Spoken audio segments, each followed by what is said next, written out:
She's not family, that's why he sent her home. How could she say such a thing about my mother? That one's just a housekeeper.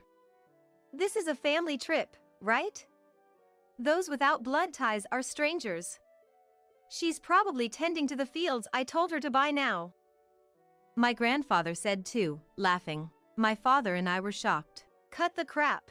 What would happen after his shouting? My name is Hannah, and I'm 17 years old now. I live in the rural area, which is still common to have extended families living together. My friends' homes are the same, and of course, so is ours. My paternal grandparents, my parents, and I live together. Living together is one thing, but what comes with it is the constant harassment. Hey, Olivia, isn't the seasoning in today's meal a bit strong? Well, it might be just right for our son and grandchild, but it's a bit much for us old folks. Sorry about that. I thought I was being careful. Careful, huh? And it's still this salty? Are you trying to shorten our lives by feeding us all this salt? Right, it's common for wives to cold-heartedly bully us frail elderly. You know, the wife in the house next door also. Come on, it started again. My grandparents always find some way to make snide remarks to my mother, Olivia. It's always about something so unreasonable. Like today's dinner, it's not even that salty. Moreover, she's prepared separate portions for us and for the grandparents, seasoning them differently. I tried tasting it, and indeed, the elderly portion is bland. To me, the seasoning is far from enough. How can this be considered high in salt? Maybe it's better not to season it at all. Although my mother, who is used to it, just nodded along, I couldn't stand it and fought back. Grandpa, give it a rest. This is super lightly seasoned already. If you still think it's bland, why don't you taste your own sweat? A kid should be quiet. If Grandpa says it's too strong, then it's too strong. That's right. Hannah, you're just a kid, you wouldn't understand. For us elderly, it's quite strong. Your mother could make it lighter. That's why she's a bad wife. Hannah, make sure you don't turn out like her. Well, I love my mother's cooking. Unlike some tasteless old geezers. I'm in my rebellious phase, so there's no way I'm just going to take it and say okay. Catching a glimpse of my mother, she just hung her head, looking troubled, without retorting. She must have felt my gaze because she looked at me and gave me a weary smile. That tired smile pained my heart. It's not just about the cooking. Day in and day out, my grandparents always have something terrible to say to her. Like how she does the laundry wrong, or how her cleaning is not up to snuff. They even insist that leftovers are good enough for my mother's lunch, and that she should shower last. The list goes on. What era do they think this is? It's like something out of old drama series, these torments. The coldness my grandparents show my mother has another reason. It's because my parents keep their distance from my grandparents' peculiar faith. Instead of Christ, my grandparents worship Satan daily. They seem to blame my mother for my father, their son, being utterly indifferent to their faith. Their frequent saying is, "That one, Satan will drop into hell." My busy father is often away, and I come home late from the sports lessons. During that time, my housewife mother is left alone with my grandparents. Dad, Grandpa and Grandma were saying awful things to Mom again. They even suggested she's plotting something, saying the seasoning was strong when it was clearly bland. I reported to my father, who came home late at night. Honestly, I hate to bother my already tired father with such stories. But as his daughter, I just can't stay silent, can I? Man, happened again? Those two really are something. They don't realize that thanks to Olivia managing the house, they can enjoy their carefree retirement. It's all thanks to you too. I'm always grateful. Dear, it makes me happy to hear you say that. Hannah, you're such a good girl. No, I'm currently in my rebellious phase. It's just that my rebellion is aimed at my grandparents, so I'm less harsh on my parents. That's how much I dislike, or rather, detest my grandparents. Don't worry about it, Hannah. I'll talk to them. Just keep being on your mom's side, okay? My father said, patting my head, half irritated at being treated like a child, but also half pleased. Teenage emotions are complicated. One Sunday, I woke up late and lazily got out of bed, only to find my father arguing with grandmother. Enough already, Mom! My father's shouting voice snapped me to full alertness. Peeking into the living room, I saw my grandmother sitting on the sofa, looking grumpy. My father stood in front of her, and his face beat red with anger. Making her work in the fields on such a cold day, what are you thinking? He shouted. He is a regular office worker, but my grandparents are farmers, true to their rural roots. Though the size of their fields has greatly reduced due to old age. Field work? Is Grandpa doing it? Looking outside, I saw nothing but a white snowy landscape. The fields must be covered in snow. Is there something they're concerned about? When I was just thinking how dangerous it is for the elderly to work in the fields in such cold weather. Oh, I'm starving. What's all this ruckus about? Where's Olivia? Isn't lunch ready yet? My grandfather came in, scratching his belly. Okay, he is here. Wait, that means... Wait, don't tell me Mom's. My mother does indeed help out with my grandparents' farm work occasionally. But it's only during the harvest or busy times, generally, she doesn't. That's what I thought, but...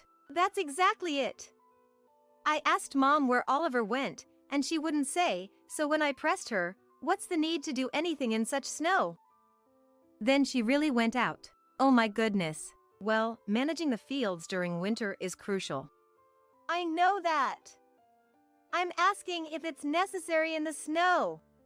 Snow repeatedly freezes and melts, messing up the soil. If you don't remove the snow, it'll be trouble in spring.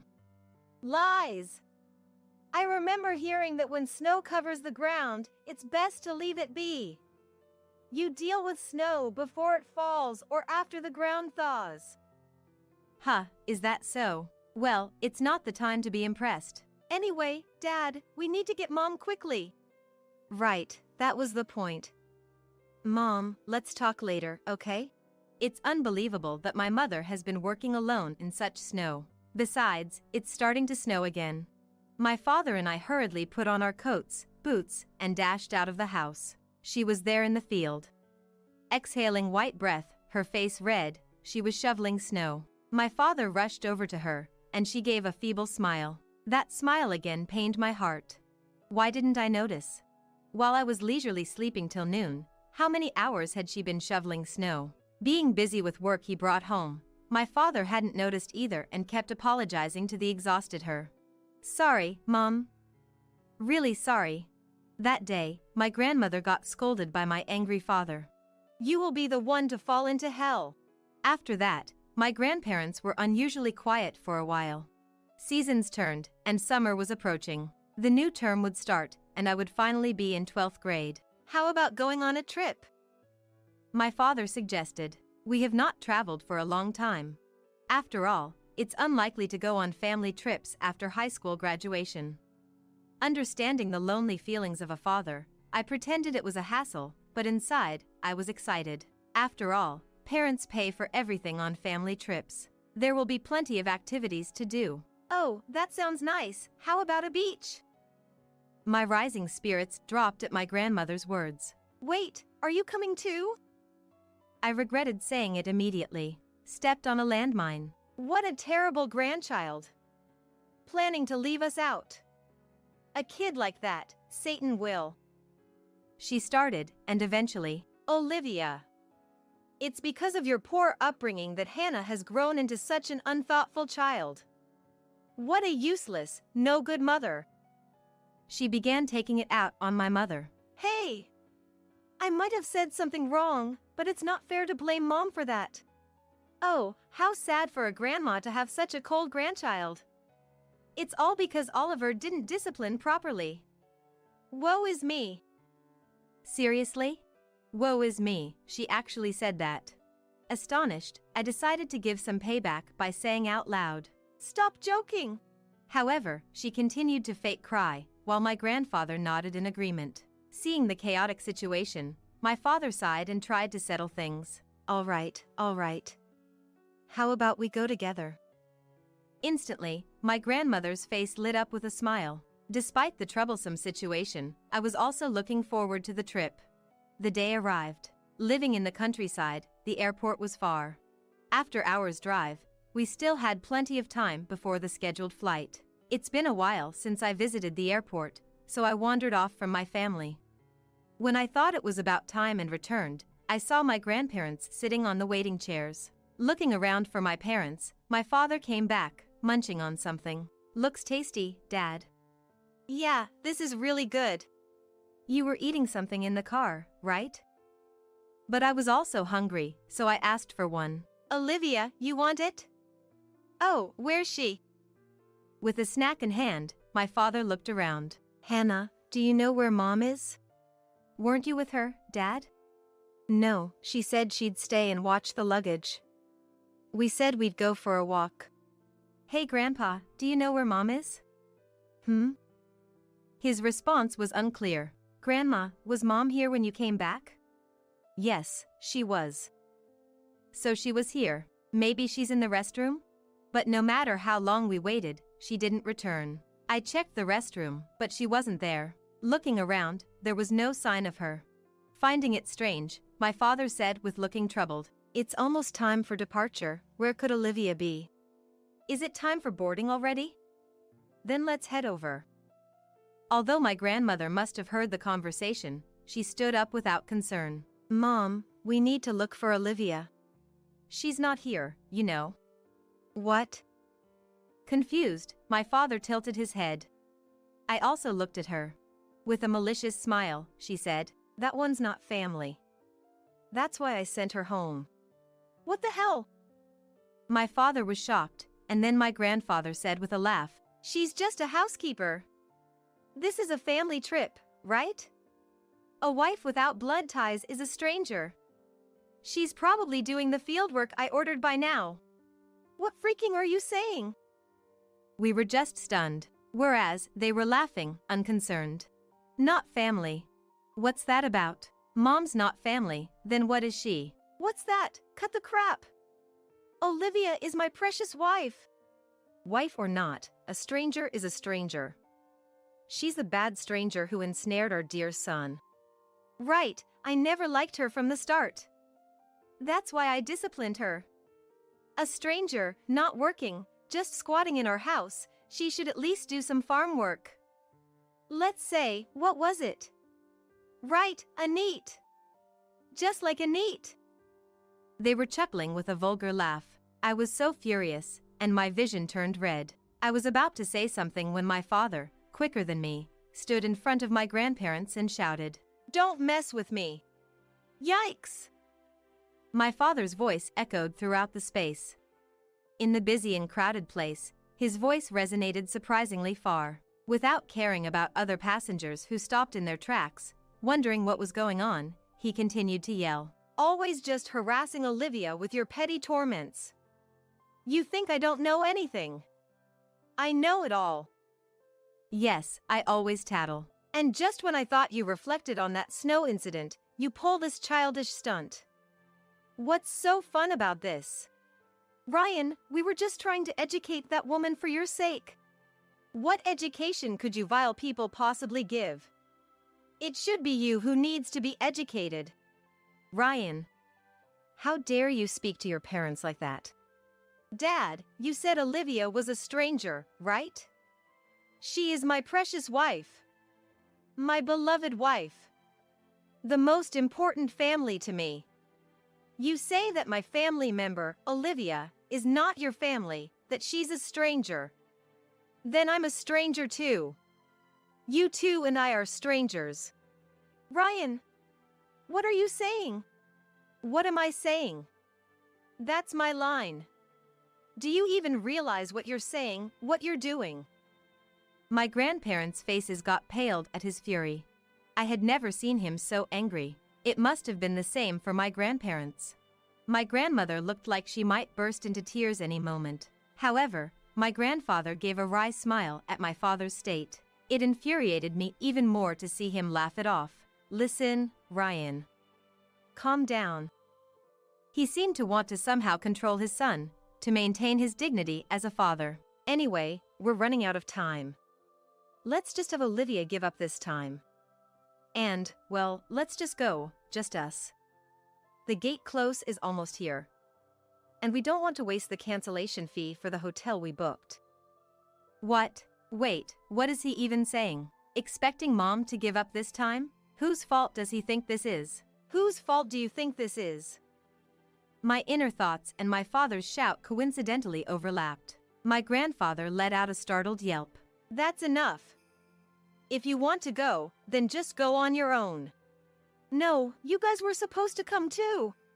Oh, I'm not family either, so it's fine. Hannah. As I casually responded, her face showed shock. What? Did she think I would go along with them? As a daughter of a non-family mother, I am not family either. No way! You're family! You have a blood connection. My bond with my mother is stronger. At a loss for words, my grandparents could only snort in response. I turned to my father. Let's go home, Dad. Mom is waiting. Yeah, that's right. I'll call her soon after. Okay, let's do that. Carrying our bags, we headed for the exit, followed by my flustered grandmother. Hey, wait! What about us? What's going to happen to our trip? That's not our problem. Go on your own. And preferably, don't come back. What about the money? If you want to go, pay for it yourselves. No way! Her voice echoed around us. My grandfather stood dumbfounded. Leaving them behind, we headed home, where my mother was waiting. She was seemingly happy, perhaps because we had called from the car, but I didn't miss it. Her eyes were red. There were traces of tears. Those two, I'll never forgive them. Hey, Dad, I've been thinking. That's a coincidence, so have I.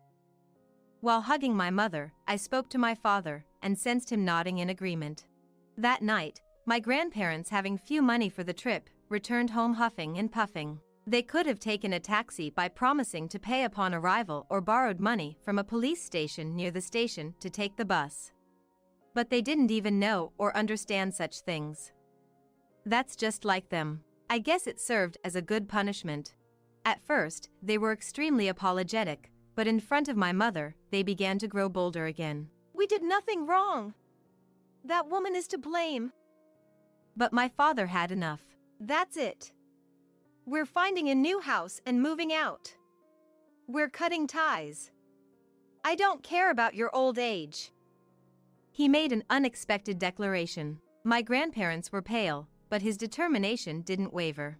He temporarily moved my mother and me to a hotel and hurried to find a new house. He found a good property convenient for his commute and my school. Dad, you are so reliable. Then, on moving day, please, we apologize for everything up to now. Don't abandon us. My grandmother was begging, crying. What are we supposed to do if you two leave us? My grandfather was nearly in tears. I don't care. With a dismissive tone, my father left the grandparents in despair. Olivia, please. We're sorry for everything. We won't do it again. We'll recognize you as family. So let's go back to how things were, okay? Astonishingly, to whom Grandma pleaded was my mother. After all the terrible things they've done, how conveniently self-serving.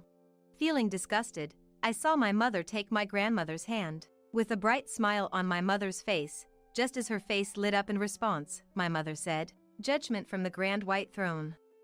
Huh? Satan sees all the anger in this world. What are you talking about? The day to kneel before Satan is near. You'd better prepare your excuses. I hope you make it to heaven. Wait, hey, wait. Goodbye. Leaving the speechless grandparents behind, we got into the car. As we drove away from their house, I glanced back once to see them standing there, dumbfounded. They were getting further and further away, and I realized that might be the last time I see them. Inside the car, heading to a new beginning, as I chuckled at the passing scenery, my mother looked at me curiously. What's up? Well, just feeling a bit envious. Of what? Of Dad. He said, my precious wife, my beloved spouse, the most important family member to me. Really? Hannah! What are you spilling? Oh my, still so lovey-dovey after all these years. Really makes one envious. Come on, no kidding. My mother, blushing, lightly tapped my head. It didn't hurt, but I pretended it did and rubbed my head, then added, I wish I could have a boyfriend like Dad soon. Right after that. A boyfriend! His pained cry echoed through the car, holding the steering wheel. There is no seat of mine! Olivia, oh, your seat? I cancelled it. Ava! Today is the wedding ceremony of my dear brother, Jack. Me, his real sister, not having a seat at the groom's side is unthinkable. What do you mean by cancelled? Oh dear. I mean exactly what I said. Your seat isn't here anymore. Laughing almost cartoonishly, adorned with numerous necklaces and bracelets, is Ava, the bride's mom. To me, she's just my sister-in-law's mom, not someone I usually interact with much. But, as it turns out, Ava and I have a bit of history. I'm Olivia, a 25-year-old singer. Since childhood, I've pursued my dream, enduring hardships and disappointments, but 3 years ago, I passed a crucial audition. That led to hit songs, and now I'm busy with solo concerts and TV appearances. I met my husband, Michael, at work, and we married a year ago. Both my professional and personal life are thriving. It's all thanks to the support of my family. Especially my brother, Jack, who's always been here for me. He had been claiming to me as, I'm your first fan since my debut. However, in the entertainment industry, I sometimes face criticism for being frivolous or chasing dreams endlessly. When Jack's marriage was decided, my biggest concern was exactly this. I worried if Jack would be badmouthed by his wife's family because of my career, but Mary and Ava, his wife and mother-in-law, smiled and supported my work. I was so happy with that, yet I never imagined today's wedding turning out like this. Come on, how long will you stand there? You're obstructing the other guests. Please leave quickly. What are you talking about? Today is my brother's important wedding. I'm definitely attending. How many times do I have to tell you? You don't have a seat. Just go home immediately. Then, a staff member from the venue, seemingly unable to watch any longer, came to help. If there's been a mistake, we can arrange a seat for you. What would you like to? It's fine. Today is my daughter's wedding. The presence of someone like her would only lower the grade of the ceremony. No need for unnecessary interference. What do you mean by that? Don't you get it? I don't want someone with a frivolous job like yours in my family. I cannot let that comment go. Please retract it. Where did I go wrong? I'm proud of my job. Just because you're a bit famous, you act so high and mighty. You're just a one-hit wonder, aren't you? You'll fade away soon enough. I was so stunned by her words that I fell silent. My husband Michael, perhaps out of anger, had gone pale and was glaring at Ava. Was Ava really so pleased with our situation? She dramatically spread her arms wide with a triumphant look. Her heavy bracelets clanged loudly. If you really want to attend badly, there's one condition. If you can meet it, you're welcome at the wedding. All right, let's hear it for now. Though I was thinking, what kind of condition? I prepared to listen. Ava's face twisted into an even more satisfied, mocking smile. Quit your singing career. Then, I'll allow you to attend. I couldn't help but raise my voice at Ava's outrageous suggestion. Ava snorted arrogantly. Her expression seemed to say, there's no way you could do that. She knew I couldn't accept such a condition and seemed to enjoy seeing me struggle. You can't do it, can you? You always put yourself first. Your job is more important to you than your own brother, isn't it? Such a selfish and detestable woman. There's no place for you here. Just leave. Shocked by her cruel words, my husband Michael started to retort, but I pulled his arm to stop him. Michael looked at me unhappily, but I shook my head slightly and then faced Ava squarely. Understood. Then, we'll leave here. What? Michael, let's go. Wait a minute. This is your own brother's wedding, are you sure? Ava seemed panicked as I began to leave the venue, was saying nonsensical things. My reaction must have been quite different from what Ava had expected. Perhaps she thought I would be crying, begging, "Please let me attend the ceremony." Right after leaving the venue, I heard Ava's screeching voice.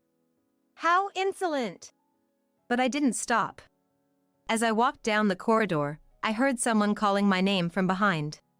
Turning around, I saw Jack running towards me, looking frantic. "Sis, I heard everything.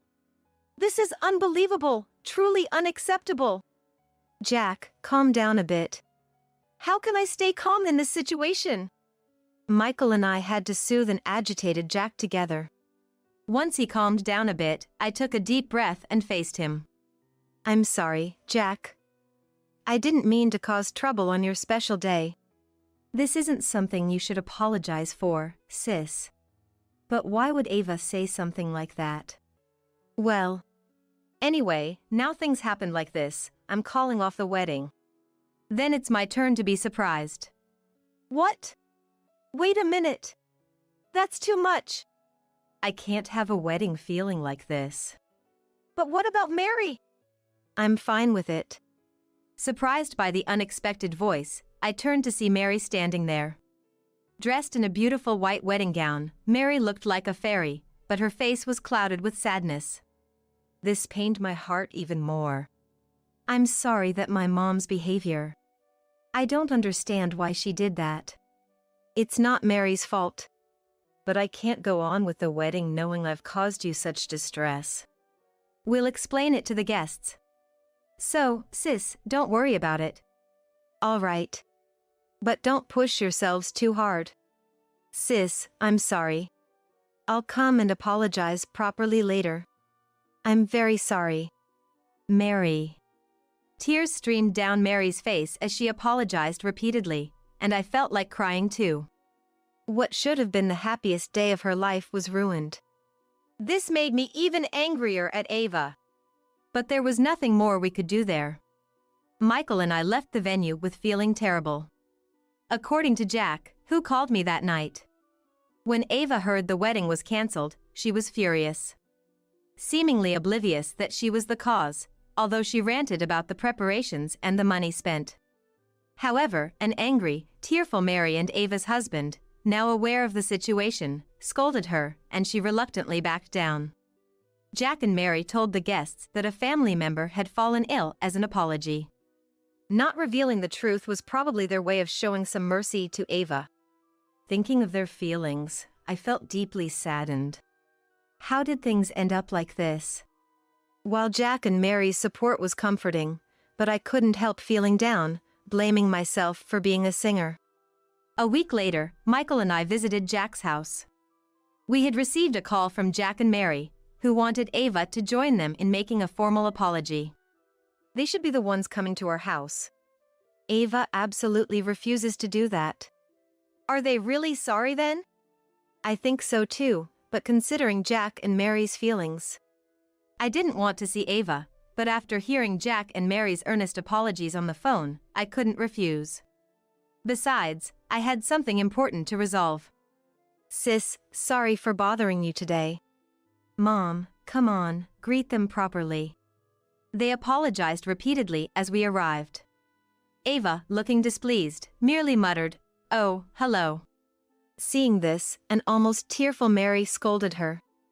I was beyond anger, so already wanting to leave, but I didn't. Because Jack urged, "Please come in." Michael and I sat down, opposite side was Jack and Mary, with Ava also seated. It's about. Mary began. I wanted to be a singer. It's embarrassing now. There's nothing embarrassing about it. Mary has more talent than anyone. Mom, please be quiet. As you can see, she was more enthusiastic about me becoming a singer than I was. Singing is the perfect career for Mary. Please, just be quiet. Ava, about to start shouting, was silenced by Mary's firm words. Of course, singing was my dream too. But as I realized there were better singers out there, my desire faded. Yet, Mom insisted I become a singer. So, 3 years ago, in my graduation year, I promised the audition I took that would be my last. If I passed, I'd pursue singing, but if I failed, I'd give up. And I failed. It wasn't just a failure. You made it to the final round. You were almost successful. As Ava exclaimed, I was intrigued by the audition 3 years ago. It was the same audition that kick-started my career as a singer. I had a suspicion. Mary, was that the audition? Yes. The same one Olivia passed. I participated too. I hadn't realized it at all. You only care about yourself, don't you? Such an unpleasant woman. Mary, with tears in her eyes, reproached Ava, who spat out her words with vehemence. As I watched the two of them, I finally felt a sense of understanding. Hearing Mary's story, Ava's past behavior finally made sense to me. And seeing Ava's attitude now, I decided to go through with the decision I had secretly made. I finally understand, Ava. Oh, what's with that look? How insolent. Honestly, I wasn't sure whether to say this or not. After all, you're Jack's mother-in-law. I didn't want to make a fuss. What do you mean? Ava, you've been saying it all along, haven't you? To introduce Mary for a singing job or to refer her to my agency. Eh? Mom, you said that? That was just small talk. Even for small talk, it felt like big pressure. You became more aggressive when I didn't take you seriously, and recently, you even threatened to sell my private photos to a tabloid if I didn't introduce her. Hey, that's practically threatening. Jack, enraged, leaned forward, but I gestured for him to stay calm. Next to him, Mary opened and closed her mouth in disbelief. She might have been too shocked to find words, not expecting her own mom to do such things. I felt a bit guilty, but I couldn't stop now. The incident at the wedding ceremony, was it your way of getting back at me because things didn't go your way? Mom, did you really do such a terrible thing? That is. You coward. Bringing this up in front of Mary. I knew Ava didn't want Mary to know about her actions. Mary would be hurt if she found out. That's why I had been hesitant to say anything. But I had explained the situation to Michael, then he nodded slightly at me from beside of me. Ava was ignoring Mary's attempts to stop her, approached me, veins throbbing on her temples. Let me make it clear. Mary has far more potential as a singer than you. If it weren't for you, she would have passed the audition. She could have been a singer, even a star. I let her marry into a less impressive family, thinking it might lead to a singing opportunity for her. How dare you take advantage of my kindness? Ava's intensity silenced not just me, but Jack and even Mary. As we stood there stunned, Ava continued her irrational tirade. You probably used some dirty tricks to pass that audition, didn't you? Bribe the judges, maybe even seduce them. You seem like the type of doing that really well. Even now, who knows what you're doing to get work? Mom, please stop! Mary's tearful plea seemed unheard by Ava. I was so overwhelmed, I didn't know whether to be angry or sad. Then, Michael spoke up. Olivia passed the audition on her merit. Aren't you a sweet husband? But your wife's popularity is just a fluke. Likewise, Mary failing the audition was a matter of merit. Michael's firm tone even caught Ava off guard. I remember that audition 3 years ago well. All the finalists were closely matched in talent. But Olivia had the strongest determination to become a singer. What right do you have to say that? You're not even involved. I am involved. Huh? I was a judge at that audition. I'm Michael, a music producer. Michael, the famous music producer Michael? Michael is known as a famous music producer whose works are all hits. Even those not well-versed in music have likely heard his name. He seldom appears in the media, so his face isn't widely recognized. That's why it's understandable that Ava hadn't recognized him. Ava blinked in surprise for a while, but then approached Michael with a sly smile. I had no idea that you were the famous Michael. You should have told me sooner. What would you have done if I had? Of course, I would have introduced Mary to you. She's a diamond in the rough. With your help, Michael, she could become a star singer. Enough, Mom. Do you even know what you're saying? Be quiet. I will make Mary a singer, no matter what. Stop it, please. Mary yelled with a voice that sounded to shake the room, tears streaming down her face as she glared at Ava. Her face was red with anger, fists clenched tightly, clearly furious from the bottom of her heart. In conclusion, Mom just wanted to make me a singer for her own vanity and desires. That's the worst. How can you say such things to your mother? A parent's dream is their child's dream. Children have a duty to fulfill their parents' dreams. Don't you understand that?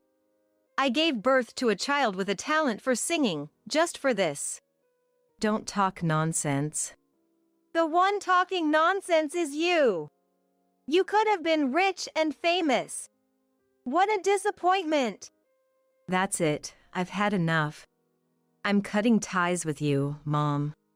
What? Are you out of your mind? From this moment, you are a stranger to me.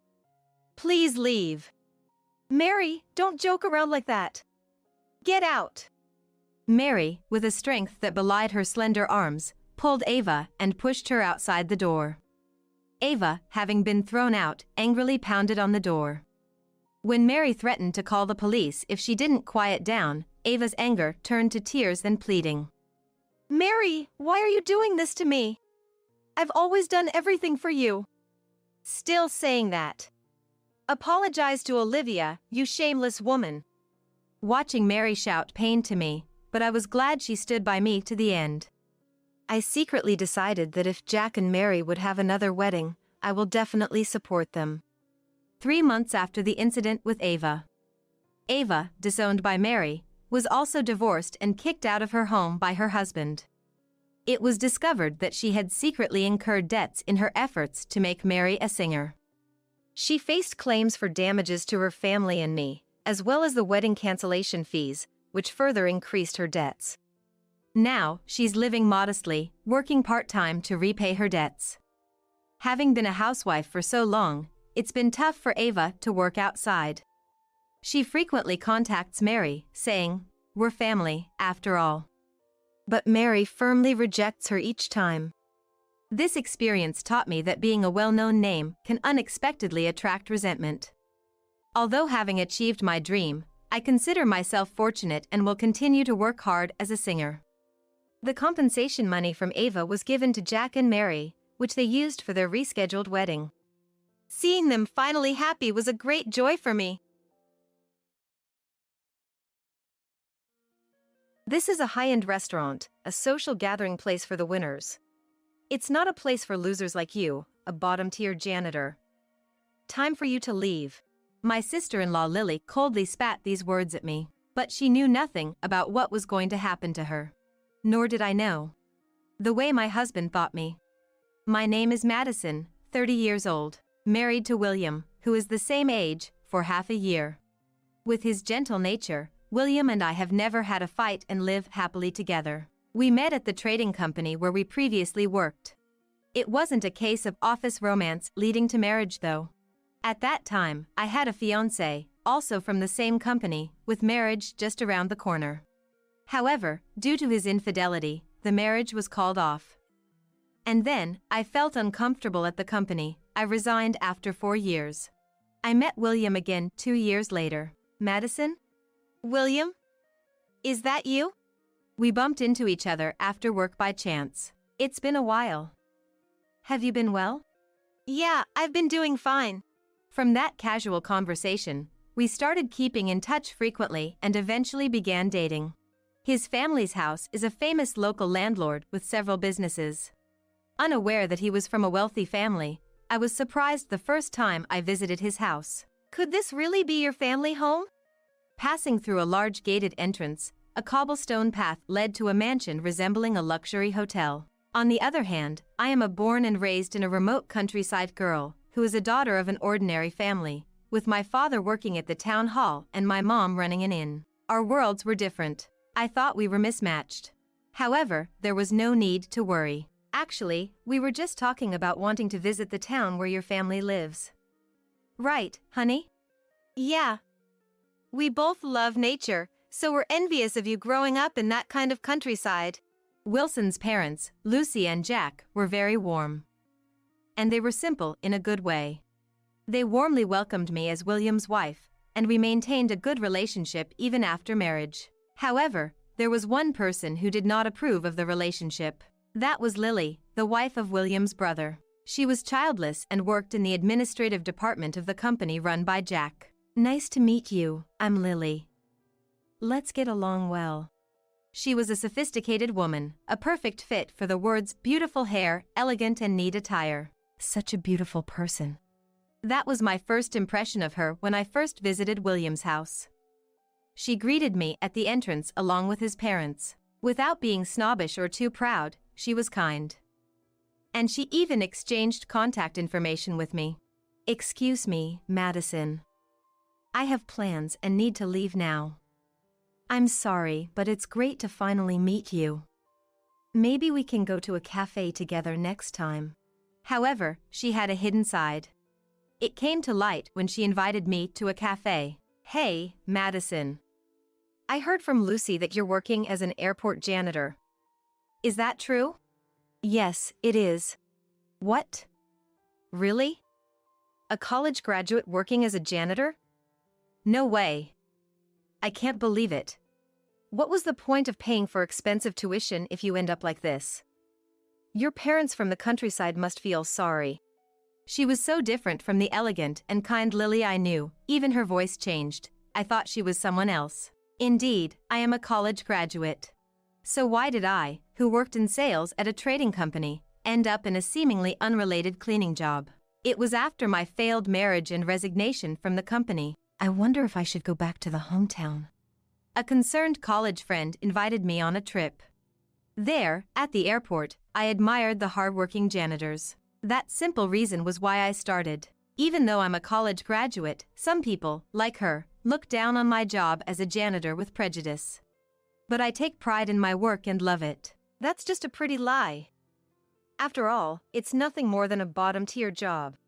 She laughed mockingly, never accepting me as part of the family, and constantly belittled me after marriage. Currently, I work as a cleaning staff at a house cleaning company. This is because we moved near William's family house when he joined the company run by Jack. Initially, I considered working as a janitor at Jack's company, but I didn't want to inconvenience the employees. I aim to master my craft as a cleaning professional, regardless of the location. Now, I'm busy juggling work and household chores every day. Then one day, while William and I were visiting his family house. Hello! Lily arrived alone, with her usual high-pitched voice. But as usual, when we were alone in the kitchen, her voice dropped. Hey, Madison. Since you work in house cleaning, could you clean my house? Your house? Yes. Of course, I won't ask you to do it for free. I'll pay you. With her arms crossed, she looked down at me condescendingly. What are you two chatting about so excitedly? As Lucy entered the kitchen, Lily dropped her crossed arms and lifted the corners of her mouth, and answered with a smile. Oh, Lucy. Actually, I was just learning about professional cleaning techniques from Madison. Really, I have so much to learn from her. All right, I knew it. The woman who changes her attitude depending on the person she's speaking to, effortlessly telling lies and using her chameleon-like voice. Then, Lucy looked at me as if to say, wow, that sounds very nice. Yes. If my knowledge can be of any help. I replied, to which Lily nodded in satisfaction. That's wonderful. It makes me happy to see the wives of my sons getting along. Let's have coffee together in the living room. Yes, Lucy. Following Lucy, Lily was like a clingy person. Someone who flatters the strong wasn't frightening to me. I wasn't just agreeing with her out of fear. I could handle her level of malice, and I knew that one day her true colors would show. Above all, I didn't want to cause unnecessary worry for William or his parents, so I never once complained about Lily. Lily bought a cake. Let's enjoy it together. One holiday, After receiving a call from Lucy, William and I visited his parents. Madison, this cake was supervised by a famous pastry chef. It's delicious, right? Yes, it's very good. As Lily and I were having a typical conversation. Shoot, I spilled it! William's brother Thomas panicked, spilling coffee on his white shirt. Then his wife Lily, sitting next to him, remarked, "Oh no, that's bad," and began to rub the stain on the shirt with a wet towel. Lily, maybe it's better not to rub it too much." What? Her usual unfriendly voice slipped out, surprising everyone. Then quickly switching to her high-pitched, gentle voice, she asked me, "Sorry? What did you say?" "Well, if it's okay, may I do the first aid? Stains get harder to remove over time." "Then, maybe I'll ask you to do it." "Yes, got it." "Then, Lucy, could I borrow a towel and a toothbrush, please?" As I was removing the stain from Thomas's shirt, Lucy commented while watching, "Madison, you really are skilled. Having a job in cleaning really shows. I'm impressed." Whereas Lily's reaction bothered me, but being acknowledged for my work made me happy. "What do you think you're doing?" That night, an irate Lily called without any greetings. "What? Lily? What is it?" "About what happened this afternoon. The stain removal. I know that much too, you know. Don't get carried away just because Lucy praised you a little.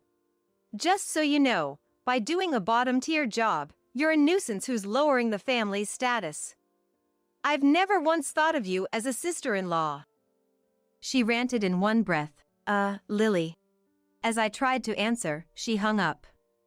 That left me stunned. Did she really need to call just to say that? "Madison, what's wrong? Did something happen with Lily?" Concerned, William asked. I couldn't keep silent anymore and told him everything about my issues with her. "I'm sorry, I didn't notice anything."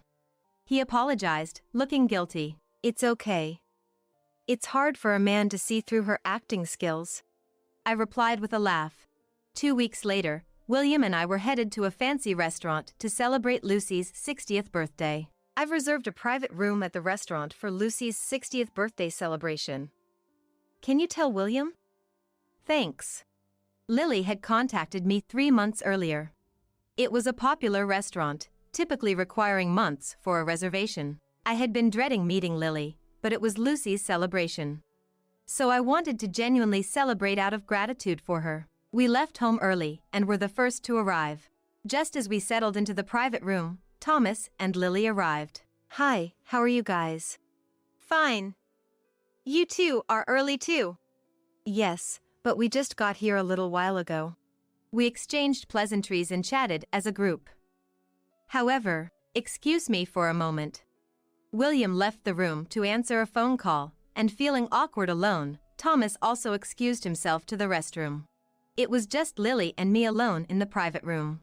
Then, as if it's time to mention, Lily scrutinized me from head to toe and said, "Madison, your dress is lovely but unsuitable you. Which brand is it?" Her usual condescending tone started. I held back and forced a smile. "This dress was a gift from William, so I don't know the brand. But I love it regardless of the brand." "Oh, it was a gift. You two must be close." "But it's not just about wearing nice clothes, you know. Your hands are rough and your nails are short.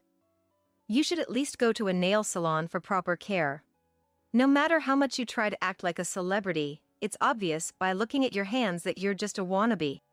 "Excuse me, but I'm not trying to act like a celebrity. The reason my nails are short and my hands are rough is due to my job. Aren't your long nails inconvenient when doing housework?" "What?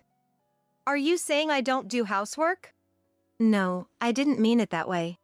"Seriously, you're so annoying. Getting a little praise from Lucy and now you're all high and mighty. And daring to challenge me. I even don't know why Lucy would ever accept someone like you as a daughter-in-law." She was getting heated up, seemingly forgetting the reason for today's gathering. "You can say what you want about me, but please don't talk about Lucy like that. Today is her 60th birthday celebration. Please watch your words." "What? How dare you talk to me like that? You should be the one watching your words. Remember, this is a high-end restaurant, a gathering place for winners. It's not a place for losers like you, a bottom-tier janitor. Get out of here. No, I'm not leaving. Being a janitor is not a bottom-tier job. Saying that is disrespectful to other people working in cleaning. Take back what you just said. As I retorted that, then, Lily should leave. What? The door of the private room opened, and William walked in. Then Thomas, Jack, and Lucy also walked in and closed the door. Jack, Lucy! Lily looked shocked, probably realizing where she was and the purpose of the gathering. She opened her mouth but seemed unable to find the words to continue. Anyway, everyone, please have a seat. Usually gentle William spoke with undeniable authority, and everyone obeyed. Sorry to bring this up on Mom's 60th birthday celebration, but I need to talk about something first. Is that okay, Mom? Go ahead, dear. After receiving Lucy's permission, he turned to Lily, who gasped. So, Lily. What were you saying to Madison just now? Wow, my usually gentle husband can be pretty sharp when needed. Lily got flustered and replied, Well, I was just saying how nice Madison's dress is today. Then Lucy chimed in. My hearing must be getting bad lately. Did I just hear something about bottom tier? What? No, I was just saying that Madison's job is really hard, you know. Huh? Not bottom tier? It seemed like a stretch to me, and apparently, I wasn't the only one who thought so. Cold, piercing stares from everyone were directed at Lily. I couldn't help but be impressed by her attempt to regain her usual smiling demeanor. That's not funny at all, and this is no time to be laughing. I heard everything you said to her, all through this. Right, Madison? William indicated his mobile phone. Yes. What? What he referred to was the fact that he left the room earlier after I had discreetly called him and left the phone on. Therefore, everyone, including my in-laws, had heard the entire conversation with Lily. We had planned from the beginning to expose her true nature. That's terrible. You tricked me, didn't you? Now she was playing the tragic heroine, tears welling up in her eyes, but William said, Don't talk about being tricked. If there's nothing shameful, there's no problem in having a conversation overheard, right? That's... She struggled to find words, so William continued. Lily, you told Madison that this is a high-end restaurant, a gathering place for winners, not for losers like a bottom-tier janitor. But I've never once thought of my wife as a loser. I find her more attractive and respectable now, taking pride in her cleaning job, than when she worked at a trading company. I'm very happy to be married to her. Hearing William think, I was deeply moved by so highly of me for the first time. Besides, in the first place, I don't care if you're a winner or a loser. Those words don't matter. Are you happy now as a winner? Of course. But to me, you seem unhappy, only able to affirm her superiority by looking down on others. Happiness or unhappiness, winning or losing, the real battle is with oneself. That's what I believe. Lily, I don't think I'm a loser either. I followed up on William's words. Honestly, I used to hide that I was a cleaner, but now I'm proud of my job and I love it. I have clients who request me by name, and I feel grateful for this job and for a husband who understands and supports me. Why do you think you're a winner? Because I'm married to the son of a wealthy family and, at the company. Caught off guard by the question, Lily faltered. So, what do you do at the company? What? Surprised by the unexpected question, she froze. What do I do? I work, of course. According to other employees, you delegate your work to others, spend your time on your mobile phone or in front of a mirror, and make derogatory comments to the cleaning staff, right? Who said that? Recently, there's been a high turnover of cleaning staff at the company, so we conducted interviews with employees and those who left. Apparently, Lily, you've been saying things like cleaning is a job for the bottom tier, and how nice it must be to get paid without contributing anything. I never... We have their statements. Shall I call them? That's when I remembered. When I confided in William about Lily 2 weeks ago, He mentioned having concerns about her too. I never imagined she was harassing not just me but also the cleaning staff at the company. Her face turned pale. I didn't do such things. Her voice was fading, and she looked desperately at her husband Thomas. He remained silent and his gaze cold. If what we just discussed was true, his reaction was understandable. In hindsight, considering her acting skills, I even felt a bit sorry for Thomas. Lily, today is Mom's 60th birthday celebration. You don't belong at this celebration. Please leave. As William quietly urged her to leave. William, there's no need for that. I apologize for telling Madison to leave. Lily turned to me. Madison, you'll forgive me too, right? We're sisters. I'm your sister-in-law, so you'll forgive me, won't you? Sisters? Lily, have you already forgotten what you said 2 weeks ago? I've never once thought of you as a sister-in-law. You said that quite clearly, didn't you? I cut her off sharply, and she was left speechless, her eyes wide open. Then Lucy, who had been silent until now, spoke up. Lily, I'm not in the mood to celebrate with you today. It's not Madison who should be leaving, it's you, Lily. Go now, leave right now. Lucy's stern words made me instinctively shrink back along with Lily. The birthday celebrant Lucy commanded Lily to leave, and unable to say anything, she dejectedly left the private room. After that, Jack instructed Lily to apologize to the company's cleaning staff and do some cleaning work herself. However, if doing cleaning ladies' work means getting a divorce, I'd rather choose divorce. She angrily refused to admit any wrongdoing. When Thomas officially served her with divorce papers, she demanded compensation.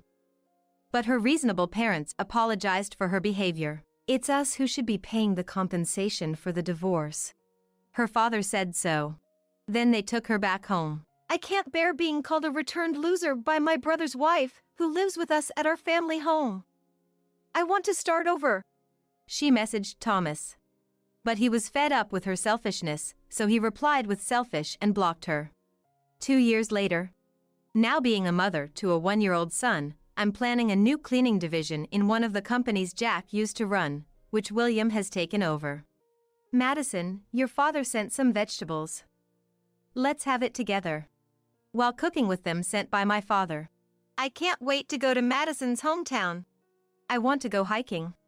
William's parents were looking forward to a family trip to my hometown. William's been kind and attentive to our son as always. I gazed at them, so he looked at me curiously. It's nothing. I was just thinking how lucky I am to be married to such a wonderful husband. Then I'm the luckiest man in the universe. Watching our interaction, Lucy remarked, What a lovely couple. Mommy. My son clapped his hands. I hope to continue finding our own happiness, laughing and spending time with my beloved family. I wish for my son to grow up to be a man like his father. That was my wish. No, not yet. I thought I should show you first. Kayla, my sister-in-law, shot me a sharp, disdainful look. She said this as if she was about to throw the glass of water on the table at me. This happened when we gathered at a fancy restaurant for a family dinner. My father-in-law, Dolph, had mentioned that he had some important news to share. So it was Dolph, my mother-in-law, my brother-in-law and his wife, my husband, and me. I quickly averted my eyes from Kayla. I could feel a cold sweat trickling down my back. Every time I met Kayla, she never missed an opportunity to make snide remarks, and now it was all coming to a head. Why is this happening to me? Help me, Cody, Dolph! My name is Ashley Smith. 42 years old, I married Cody, who is a year older than me, last year, and we started living together. We rented a condo in the state next to where my husband's family lives. It's a small space, but it's enough for the two of us. I was just happy to be living with Cody. Dolph and his wife are both kind and have always treated me well. Even though I hadn't been married until now, Dolph runs the Smith Family Clinic in town. He's known as a kind and intelligent doctor, a pillar of the community. Originally, Cody was supposed to work at the Smith Family Clinic too, but Dolph suggested he work at a general hospital in our state instead. Cody joked, "Maybe Dad has disowned me." But I don't think that's the case. Cody may not realize it, but he's a popular doctor among his patients. He has good looks and is especially liked by older patients because he's empathetic. I met Cody at the hospital where he works shortly after I started working there as a temporary worker. As we interacted professionally, Cody started inviting me out for meals. There were many young women at work, but we were close in age and got along well. A year ago, Cody proposed and I immediately said, "Yes, please." I was supposed to work for only a year, but my boss has kept me on because of my performance. I'm still a temporary worker, but the work environment is good and everything is going smoothly. I had no complaints about my life. However, the problem arose shortly after I married Cody. "This is Cody's wife. She's getting on in years." There was a family meeting because of the marriage. On my side, I lost my father early on and am an only child. So it was just my mother and us, a peaceful family meeting. The issue came up when I met Cody's brother James and his wife Kayla. Well, yes, Cody and I are close in age, so we get along. But no matter how close in age you are, you're not that pretty." Kayla, who is my sister-in-law, was 34 at the time, 10 years younger than her husband James, who was 44. And to top it off, Kayla was stunningly beautiful. Kayla, who understands her own beauty, seemed to look down on me, who is older and not as attractive. Apparently, Kayla comes from a wealthy family and seems to look down on ordinary people because she was raised in affluence. "Kayla, don't be too harsh. If every woman were as cute as you, no one would be getting married late. Haha." "You're right, James. You're so smart." James, Cody's brother, also works at the Smith Family Clinic. Unlike Cody, he has a cold demeanor that has patients asking for a different doctor. Yet, he's clueless about being disliked and proudly claims, "I'm the best doctor in town." "James, Kayla, can you please stop bad-mouthing Ashley?" Cody steps in to defend me as Kayla and James continue to mock me. "What's gotten into you? It's because you can't read the room that you're not working at the Smith Family Clinic. You're off the successor track, working at another hospital." "Who cares about that right now? What kind of husband would I be if I didn't stand up for my wife?" Cody, you're taking this woman seriously. Soon enough, it will be proven that she's not fit for the Smith family." Kayla's words were harsh. From the day we first met until now, she's never missed an opportunity to insult me. Despite Kayla's constant nitpicking, Cody and I usually enjoy our married life. "Can I go to the beauty salon today?" "Sure, go ahead and refresh yourself." Cody is always considerate of me. Now, in our second year of marriage, he's a good husband who respects my opinions. I was looking forward to a day out alone, planning to enjoy some window shopping after going to the beauty salon. I got my hair cut and even had it permed. I'm in my 40s, but I still want to enjoy fashion, and I want Cody to continue finding me attractive. Despite Kayla's snide comments, Cody likes the way I look. To keep him from being disappointed, I have been mindful of my appearance. Feeling uplifted by my makeover, I was excitedly wondering what to look at in the various boutiques and accessory stores. "Oh, Ashley." Kayla. My good mood was ruined when I noticed Kayla approaching. She was carrying bags from high-end brands and wearing heels that were about 4 inches high. "What's with that hairstyle? Trying to look young?" "No matter what you do, you won't change." "This is my choice, Kayla. It has nothing to do with you." I couldn't help but snap back at her. I have never said anything mean to Kayla, yet she's always hostile towards me. "Wow, how pathetic. Dolph would be embarrassed to have you as his daughter-in-law looking like that. I wouldn't want to walk next to you either. Leave me alone. How I look is my business." "Getting all serious? How embarrassing. You can't even effort to shop, you poor thing." Kayla spat out those words and walked away. Her nasty comments felt like mud sinking to the bottom of my stomach, making me feel sick.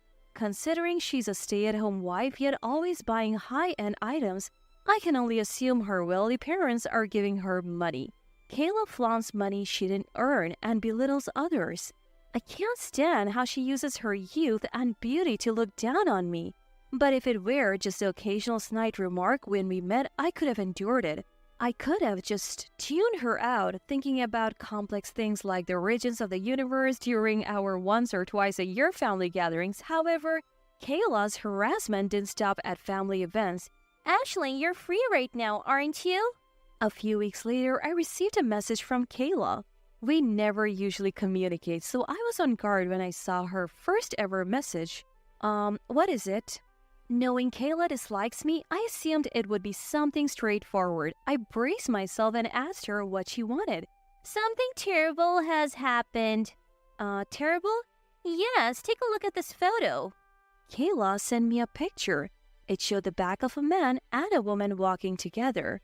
The man's right hand supporting the woman's back. At first glance, they looked like a couple. I couldn't believe my eyes when I saw the man's back. Cody? Exactly. Isn't this bad? He's definitely cheating, right? That can't be.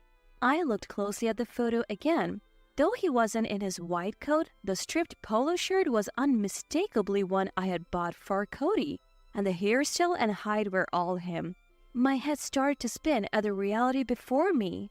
What's going on, Cody? My college friend happened to see this and took the photo. She's a patient at the hospital where you both work, so she recognized Cody. Being a doctor, Cody is easily recognized by the public. That's how this incriminating photo was taken. Have you said anything to Cody? No, not yet. I thought I would show you first. I was at a loss for words. Memories of the happy times I'd spent with my husband flashed through my mind.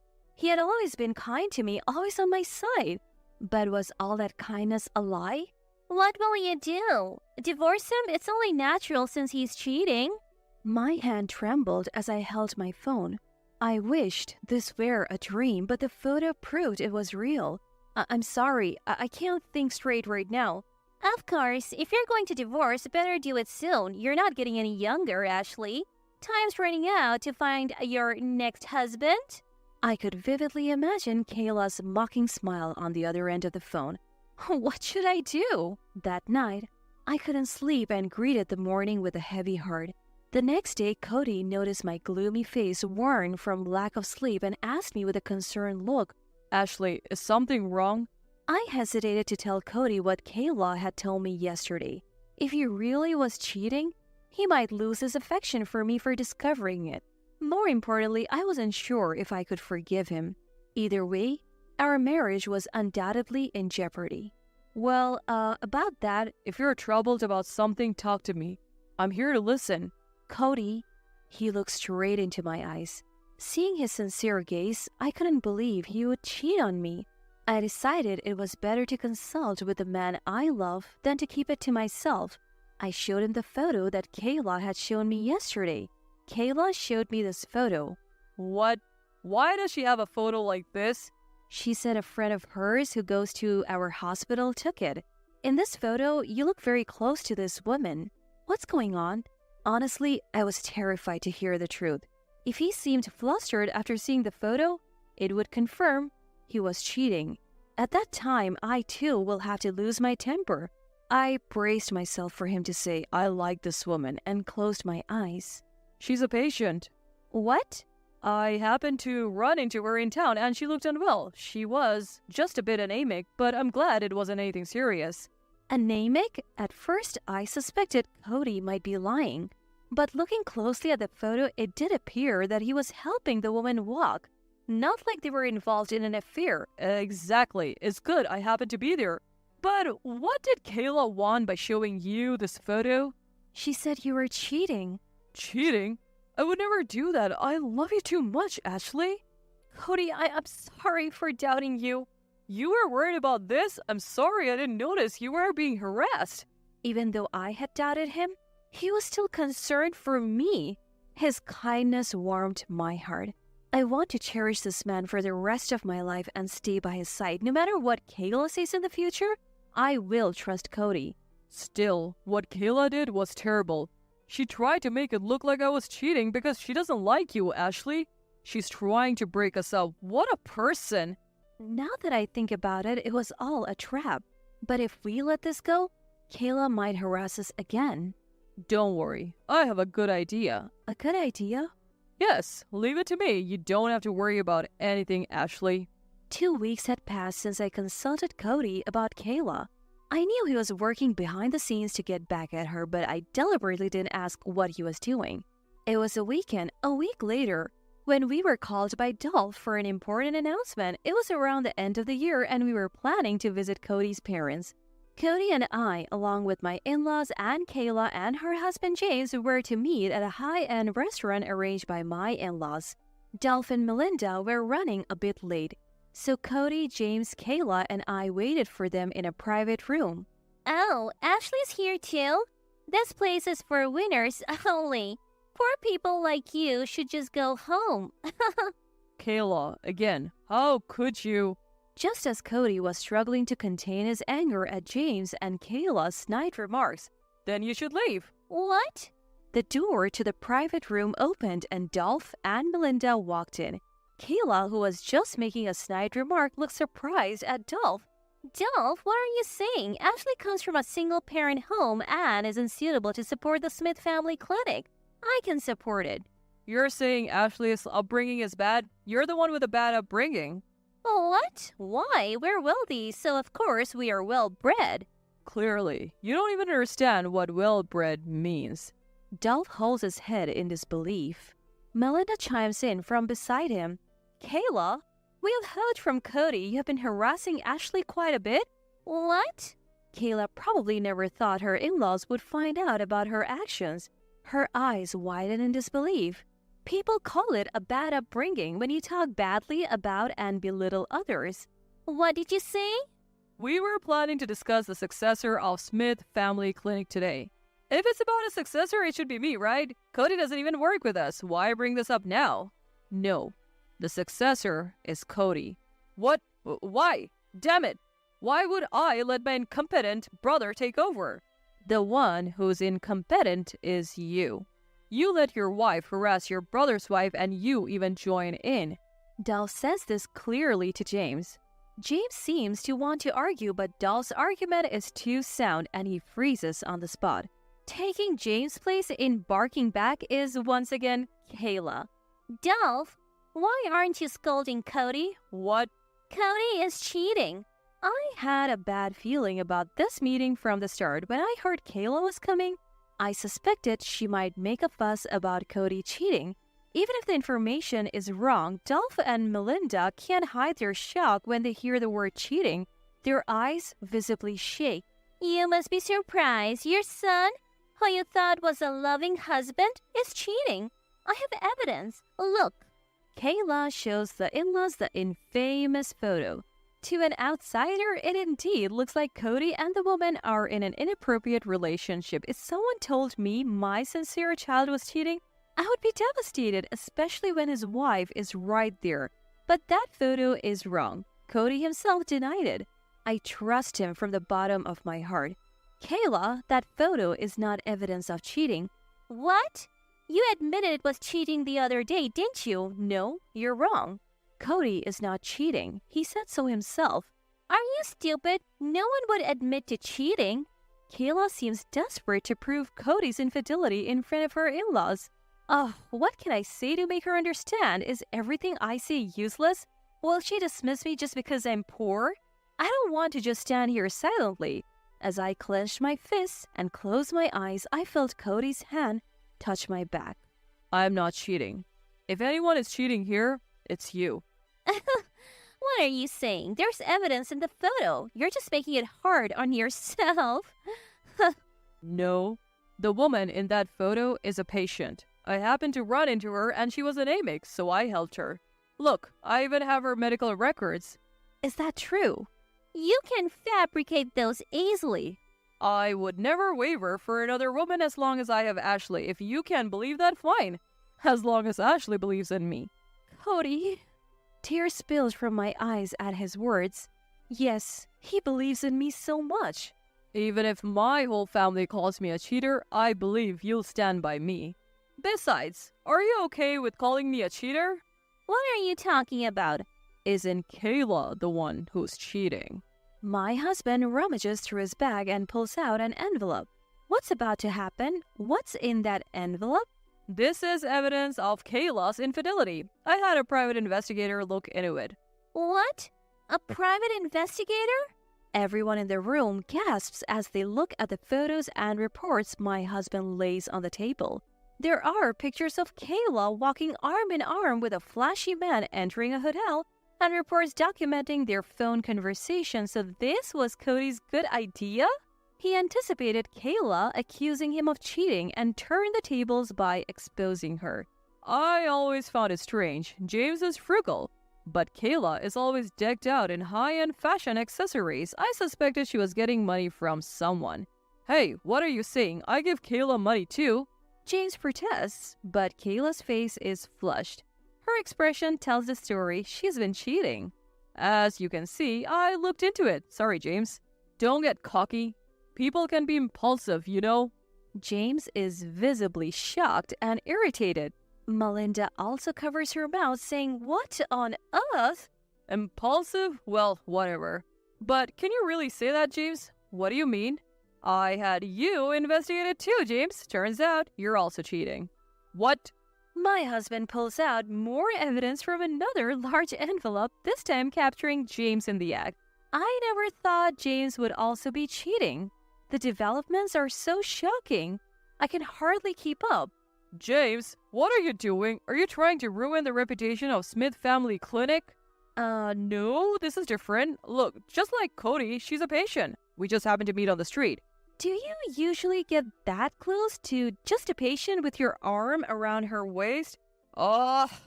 James has no chance but to admit his infidelity. With this much evidence, no one can deny it. Kayla, who now knows not only she but also her husband has been cheating, stands there with her mouth open. She can't say anything because she is guilty of the same thing. James and Kayla, you are two of a kind. Doing something this dishonest and then speaking ill of Ashley, there is no way Dad would approve. Cody's right. The successor will be Cody. Dolph clenches his fist as he makes the final decision. A look of relief spreads across Cody's face. I also breathe a sigh of relief. Damn it. James curses and leaves the room. Kayla tries to follow, but Dolph grabs her hand. Wait a minute. What? I have no more business with this family. You may not have business with this family, but you do with Ashley. Apologize to her for everything you have done. Why should I apologize to this poor person? Oh, you don't know, do you? Ashley is far from poor. What? Ashley's parents were the CEOs of a major car manufacturing company, but she doesn't want to rely on her parents or be prejudiced for being wealthy. So she keeps it to herself. Dolph tells Kayla about my family background. That's right. My family is considered wealthy by societal standards, but talking about it can sometimes lead to uncomfortable situations. Plus, since my father passed away, my mother and I have been living modestly despite having money. So I've chosen not to talk much about my family. Ashley is kind and considerate. Cody told me that patients always compliment how friendly and pleasant the receptionist is. Kayla, the one who's truly poor is you. Poor in spirit, and that's sad. Being praised by both Dolph and Melinda feels a bit awkward, but it's nice to feel recognized for my efforts. Kayla distorts her face in frustration and finally says, "Fine, my bad," before storming off. When James and Kayla leave, we all let out a huge sigh of relief. Dolph, Melinda, and Cody, thank you for standing up for me. It's only natural, Ashley. You always do the right thing. Yes, we know how much you trust Cody. We are truly grateful to have someone like you in our family, Ashley. Thank you for being Cody's wife. Tears welled up in my eyes at their words.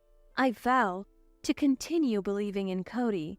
Now, let's have a delicious meal. We must all be hungry. Yes. Later on, James and Kayla divorced and Kayla left the Smith family. She must have regretted losing her doctor husband, especially after hearing that I come from money. She's struggling to find a job, having been a housewife all this time. Her affair partner dumped her, saying it was just a fling, and she seems to be falling apart both mentally and physically.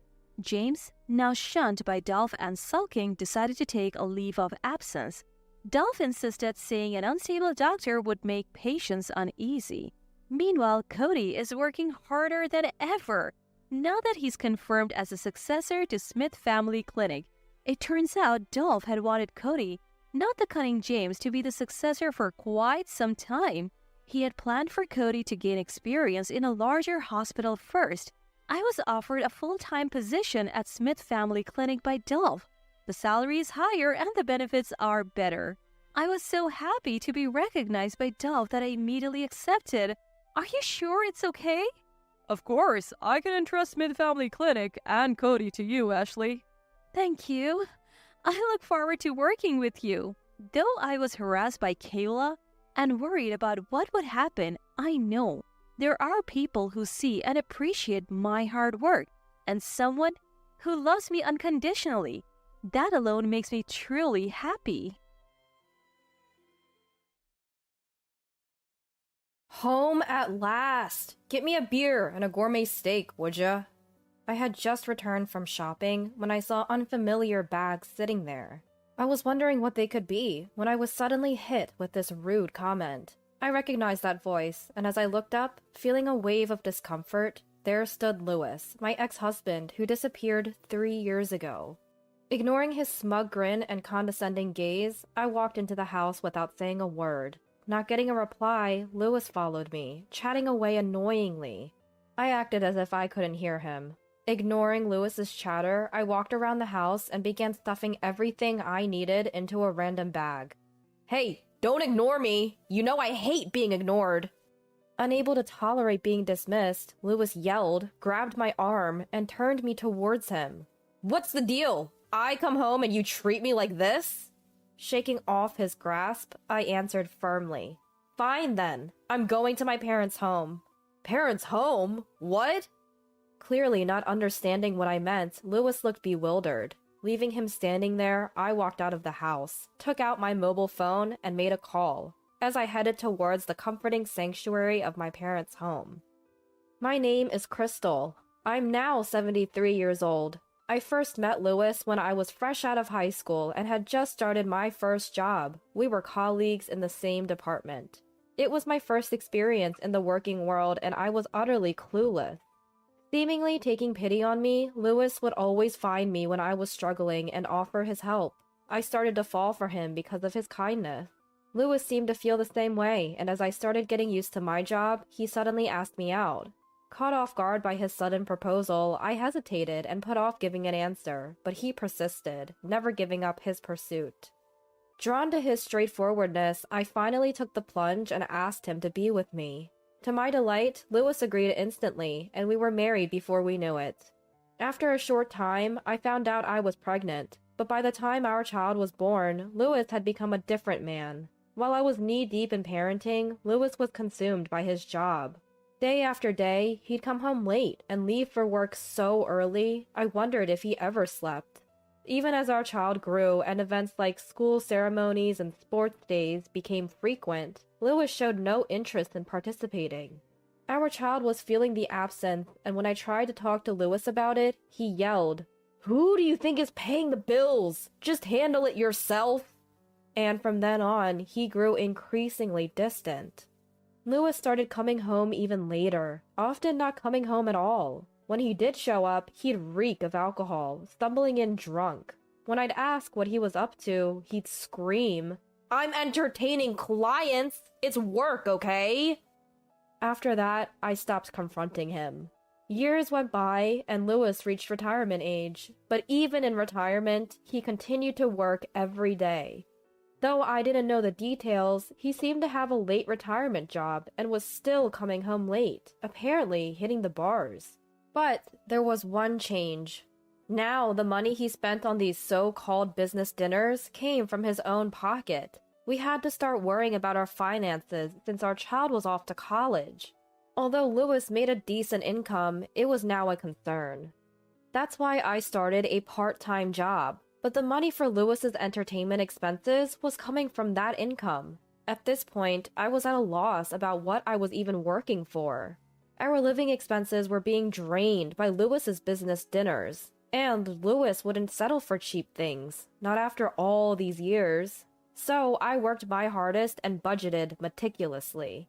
Eventually, Lewis's late retirement job also came to an end. Thanks to my careful budgeting, we'd saved up just enough for a little luxury. After years of working at the same company, Lewis finally retired. While he seemed aimless during the day, he still went out on his nightly escapades. Though not as often as when he was employed, he would still snatch some money from me and head out. Each time he returned, the scent of alcohol clung to him, indicating his destinations hadn't changed.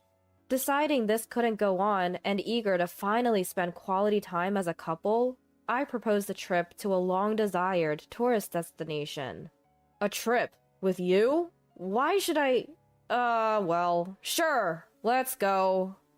Though he seemed reluctant at first, a long stare into my eyes seemed to convince him. Had I looked that serious? I had no clue what went through Lewis's mind, but thrilled by his agreement, I started making arrangements right away. First stop, choosing a hotel. I went through my phone and travel magazines, discussing multiple options with Lewis as we settled on one. He didn't seem all that interested, but I decided not to back down this time and continued making preparations. Just when everything was set and all that remained was to wait for the day, Lewis's phone rang. Picking up the call as he left the living room, he said, "Oh, golf overnight next Thursday? Great! What time should I be there?" The joy in his voice unsettled me. We were supposed to leave for our trip next Friday. If he goes golfing overnight on Thursday, he might not make it back in time. I waited restlessly for Lewis to come back. "All right then." As Lewis ends the phone call with a smile, I quickly ask for confirmation. "Lewis, you remember next Friday, right?" "Next Friday? The trip we're going on, remember?" "Oh, that. We're leaving in the evening, right? I'll make it." "Are you sure?" When Lewis gives a dismissive reply, I ask back with a puzzled and stern expression. Then Lewis shouts back, looking annoyed. "What's with that look? Let me have my retirement fun!" With that, Lewis leaves the living room and I'm left alone. I'm stunned, unable to retort after being yelled at for the first time in a while. I felt utterly pathetic and decided to just call it a day. Days passed and Lewis left for his golf outing early in the morning. Tomorrow was finally the day of our trip, so I decided to double-check everything to make sure nothing was amiss. Finding no issues, I decided to anxiously await Lewis's return. Morning broke without him and I woke up early, perhaps due to my anxiety. We had a flight to catch in the evening for our trip, and I'd feel at ease only if he came back after noon. Time crawled by, and even after noon, Lewis still hadn't returned. Feeling overwhelmed with anxiety, I tried calling Lewis, but got no answer. I tried reaching out multiple times, but still no response. Pacing the floor and glancing at the clock, I finally lost my patience when Lewis eventually called me. "What are you doing? Where are you? We're running out of time!"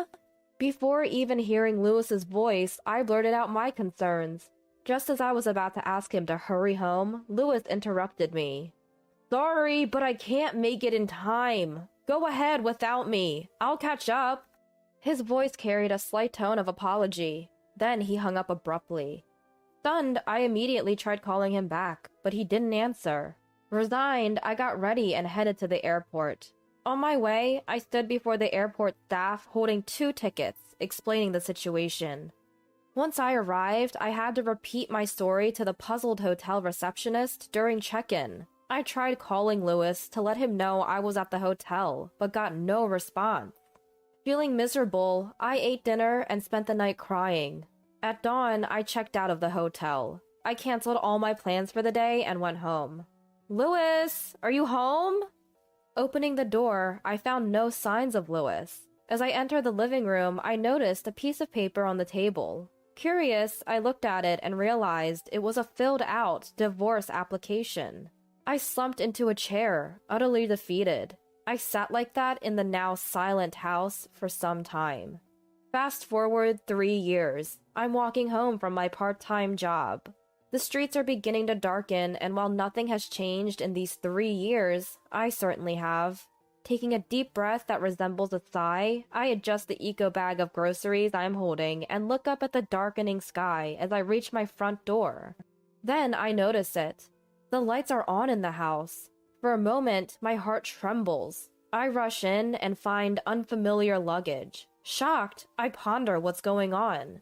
Just then, I heard a familiar voice saying something quite intrusive.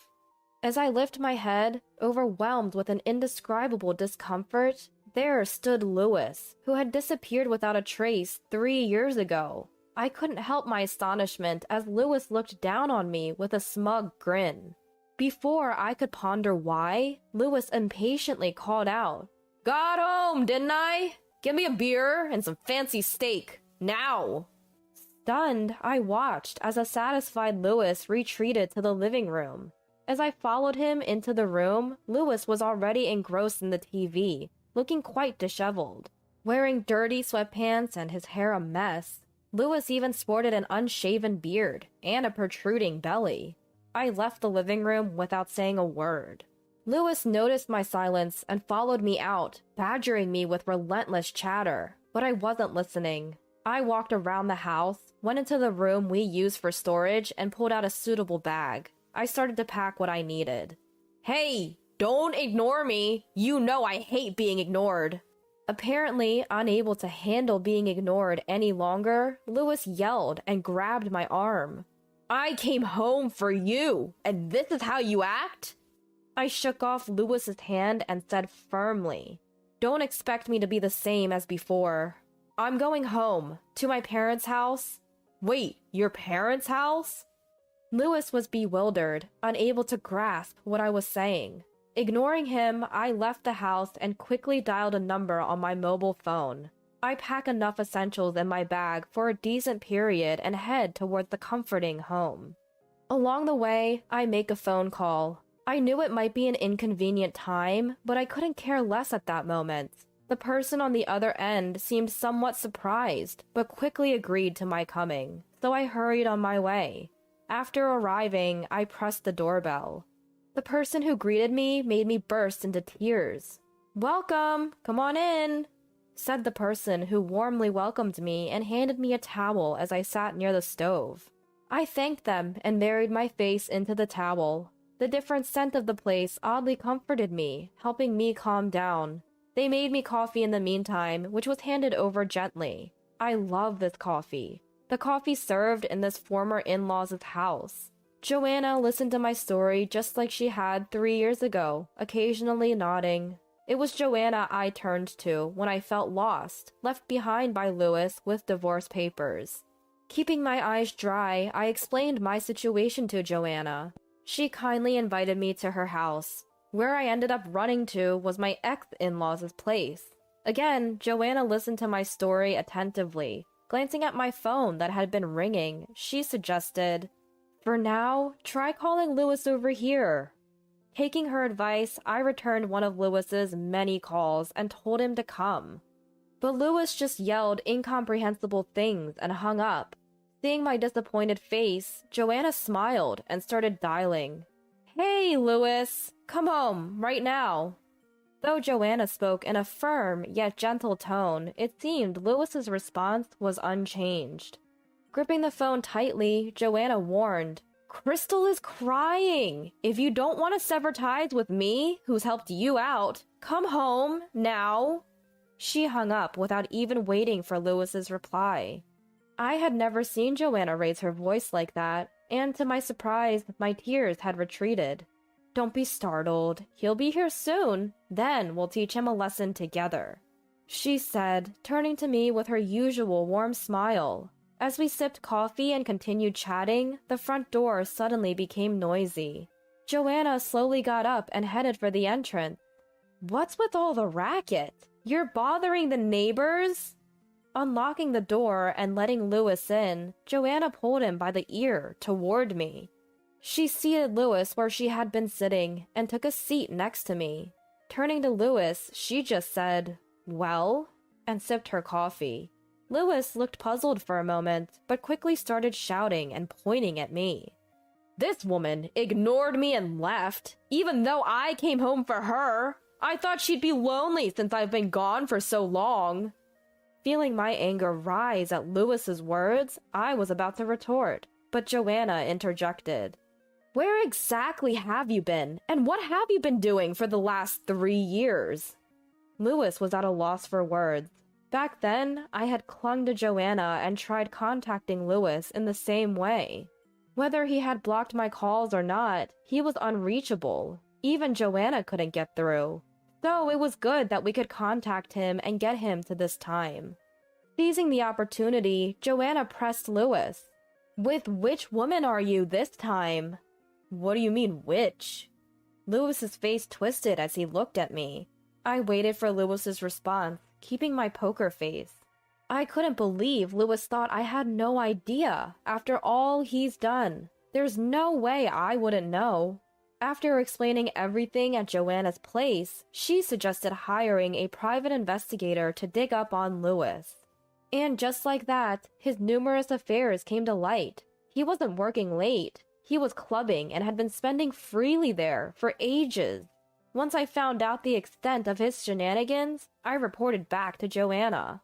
She broke down, apologized, and we both immediately filed the already completed divorce papers. Joanna comforted me, telling me to forget about Lewis. Thanks to her, I was able to move on. Now, here he was, back to ruin everything. Gathering myself, I blurted out, I bet you had a great time leading your double life. At this, Lewis's face flushed red. He opened his mouth to yell, but Joanna slammed her cup down, silencing him. Lewis startled and quickly recomposed himself.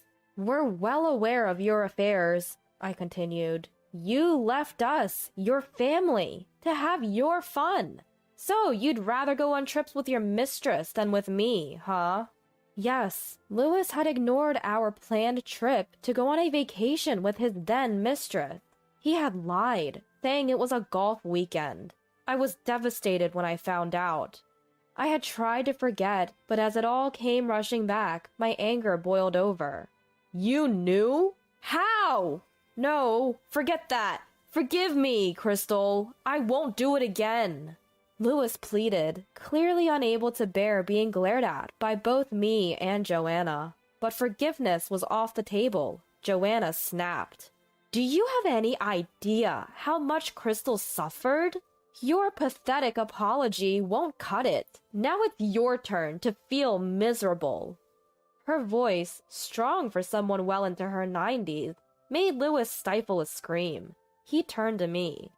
I'm sorry. Really. Let's go on a trip to make up for it. Just the two of us. I'll pay for everything. I don't know what you're thinking, but there's no way I'm going on a trip with you. Besides, we're not even married anymore. What? He tried to sweet-talk me when he failed with my mom, but it was too late. We were already divorced. Lewis must have still thought I was his wife, blissfully ignorant. What a convenient delusion.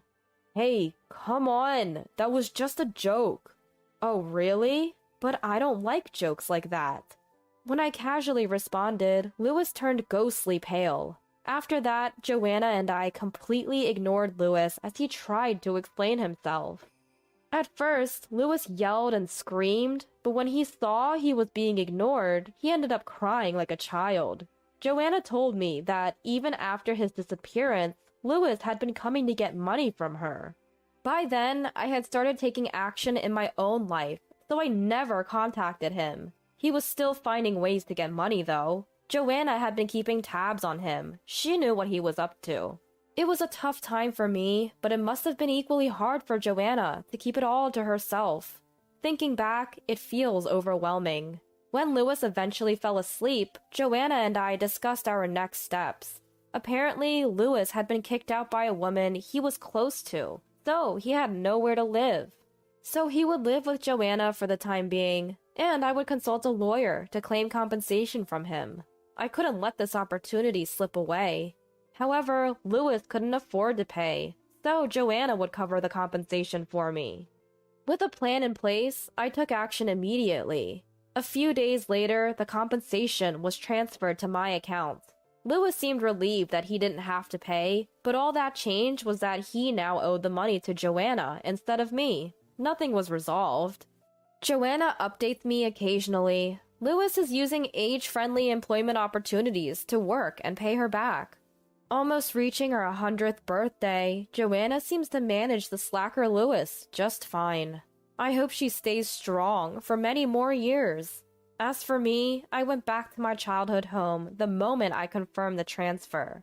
This is where I truly grew up, and I returned to take care of my ailing mother. I had given her a lot to worry about. From now on, I intend to live a more laid-back life while taking care of her. Please, help me! The voice of Mia on the phone was so frantic that I had never heard. She was supposed to be on a plane to Hawaii with Ethan by now. Was there some kind of trouble? I braced myself. Our house! Our house! What? Our house? Mia wasn't on the plane. Learning the truth, I resolved to send Ethan, who had been missing, to hell. I'm Lily, a 32-year-old corporate employee at a major trading company. My husband Ethan is a year younger than me, and we got married 3 years ago. He works for a big corporation too, and is quite handsome by any standard. I didn't choose him for his looks or salary, but he's been nothing short of perfect as a spouse. I've been happy we married early. Our marriage was smooth sailing, but then, out of nowhere, Ethan quit his job recently. According to him, he couldn't give up his dream of becoming a writer and needed to submit lots of manuscripts for competitions to debut. I told him, "You can write after work on weekdays or on weekends." But my words fell on deaf ears. Instead of focusing on his health after quitting, he's been mostly sleeping at home, almost like he's unemployed. Hey, if you're going to be at home, at least do some housework. If I do the housework, I'll have no time to write my manuscript. You're just sleeping all day anyway. I was fed up with this repetitive argument. Not working, not doing house chores, just sleeping. My patience with Ethan was wearing thin, and I started considering divorce.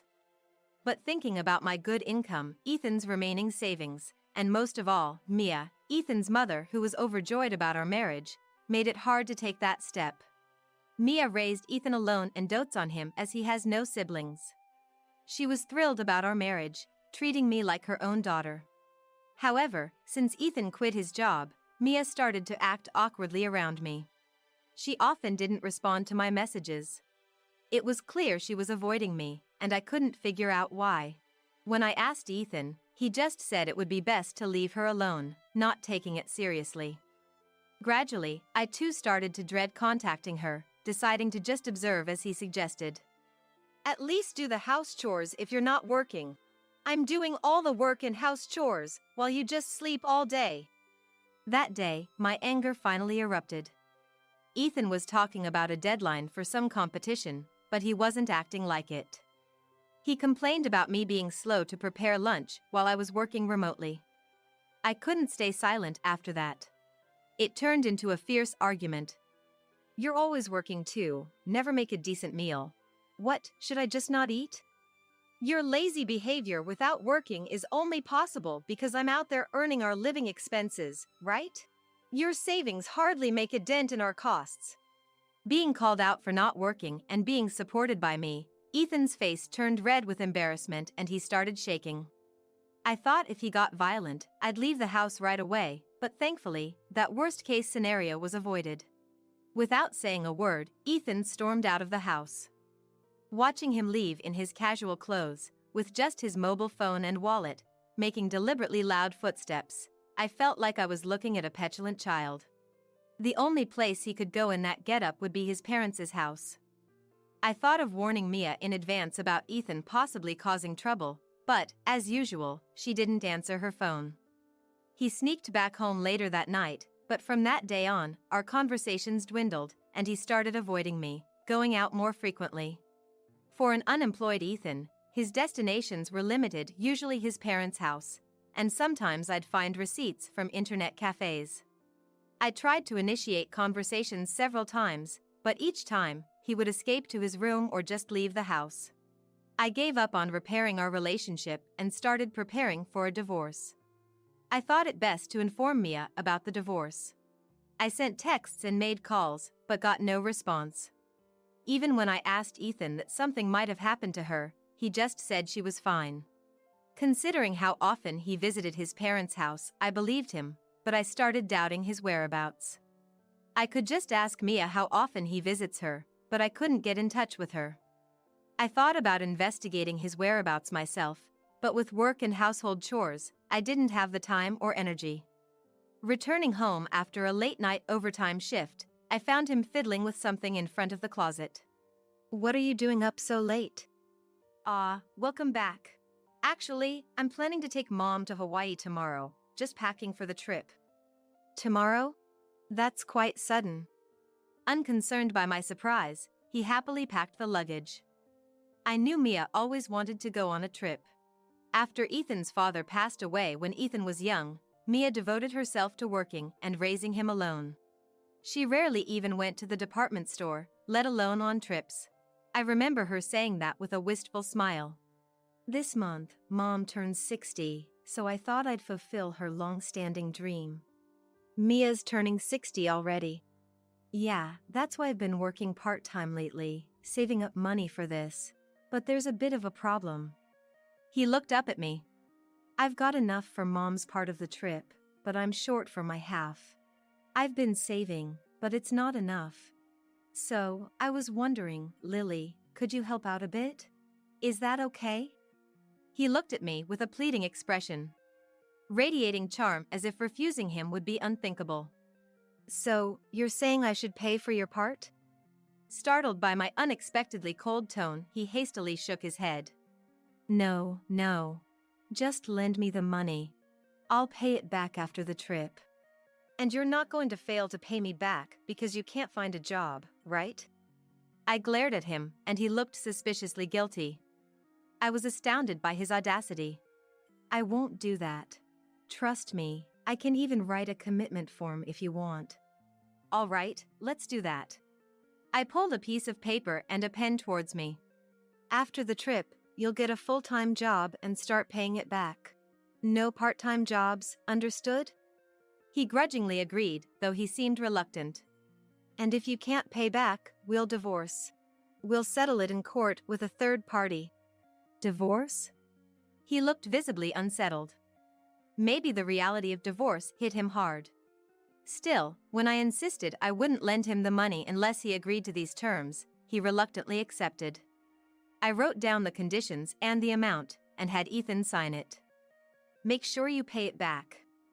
I know. I made a copy of the agreement and handed it to Ethan. It might be a good idea to show it to Mia if I get a chance.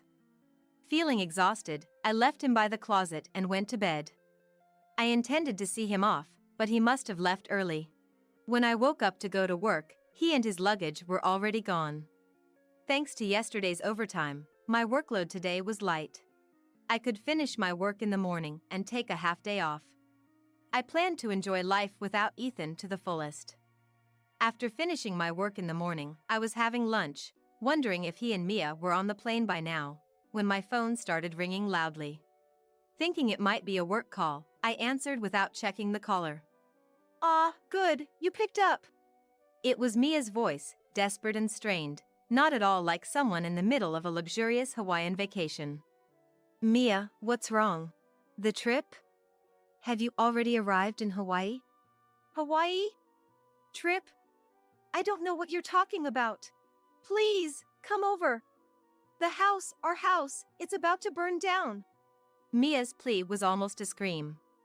In the background, I could hear the sound of fire trucks and orders being shouted. Though I puzzled, I quickly agreed to come and hurriedly finished my lunch and headed to her house. When I arrived, the smell of smoke filled the street, and flames leaped high into the sky. "Mia!"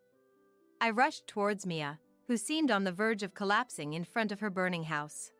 She looked up at me with a pale, distant face and murmured faintly, "This house is done for." Led by Mia's gaze, I looked up at her house, burning and crumbling before us. It spread from the house next door. The wind was strong, and the fire spread quickly, they said. We didn't even have anything flammable. Numerous fire trucks were on the scene, fighting fiercely against the flames, but her house was engulfed, showing no signs of being saved soon. The wind was strong, occasionally sending sparks flying our way. It's dangerous here. Why don't we go to my place for now? You won't be able to enter the house even after the fire dies down. Mia looked at me, hesitating, her face showing a reluctance to be involved with me.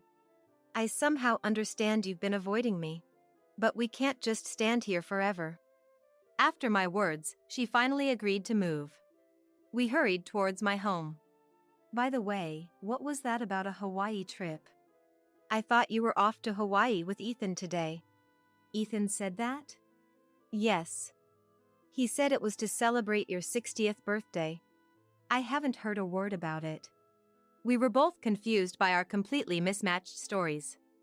It was a misunderstanding arranged by Ethan. Ethan told me that you were pushing all the housework onto him and going out with other men. He even said you were trying to borrow money from me, and I should avoid contacting you. That's all lies. When the fire spread to the house, I couldn't reach Ethan by phone. I thought you might know where he is. I never imagined he'd be on a Hawaii trip. I couldn't fathom why Ethan would lie to keep me and Mia apart.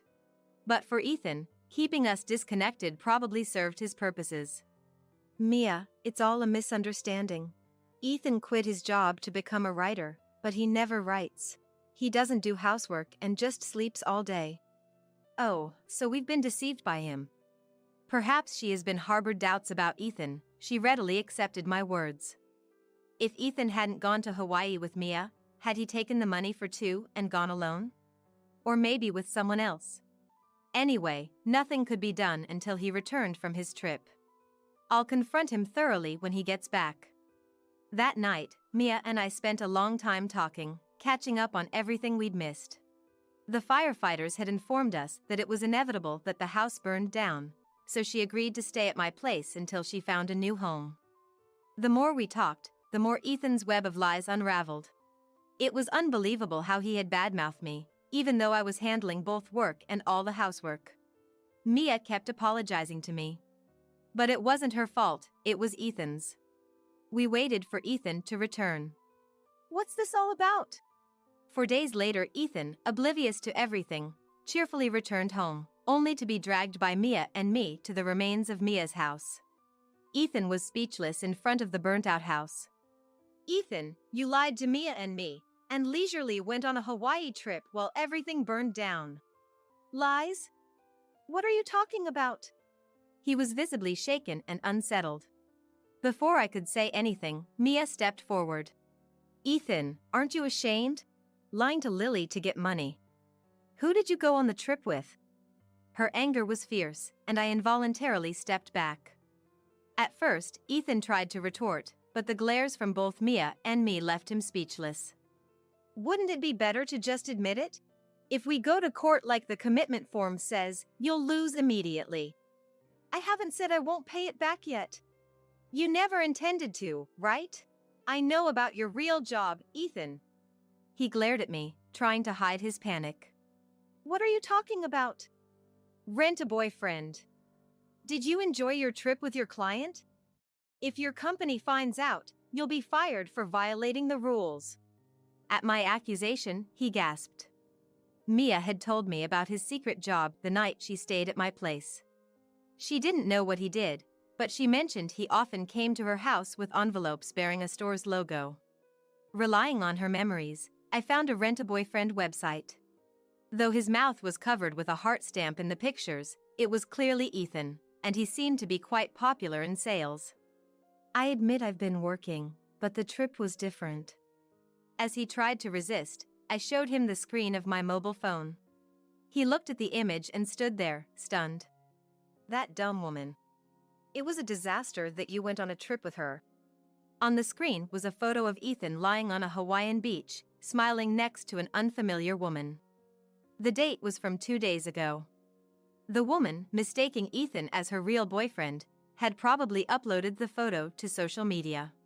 Apparently having no idea about the photo, he hung his head in defeat. With evidence laid bare, there was no escape for him. Ethan, trembling, fell to his knees. "Please forgive me."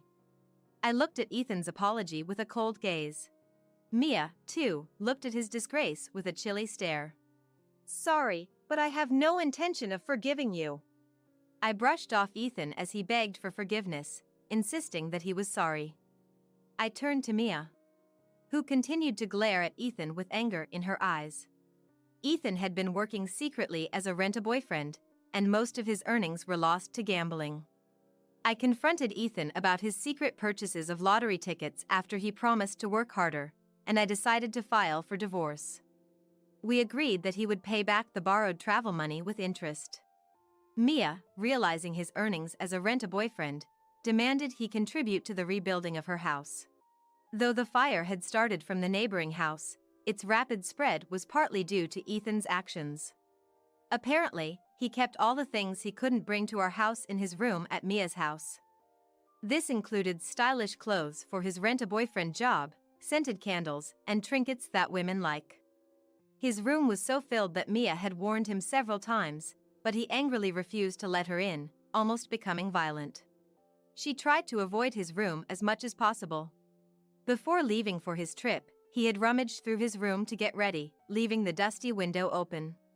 He forgot to close it, and after the fire started, sparks flew into the room on the wind, quickly engulfing it. If he had closed the window or kept his room tidy, the fire might not have spread so badly. Although the neighboring house was primarily to blame for the fire, Mia, fueled by her anger at being deceived, demanded that he should compensate her at least partially. Ethan, intimidated by Mia and my collection efforts, apparently had been making quite a lot as a rent-a-boyfriend.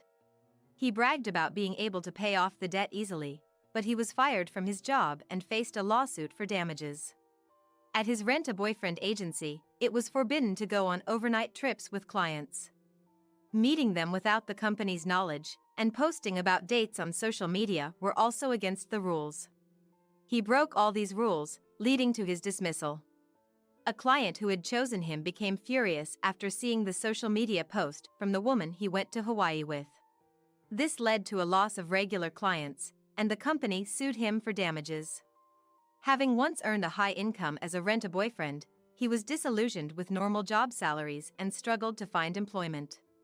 However, he was eventually forced to use his savings and take part-time jobs to pay off his debts to various parties. Mia decided to live with me until her house was rebuilt. She took over the household chores, freeing me up from my busy work schedule. On weekends, we enjoyed movies together. Once my major project at work is completed, I plan to take a long vacation and fulfill her wish to go on a trip.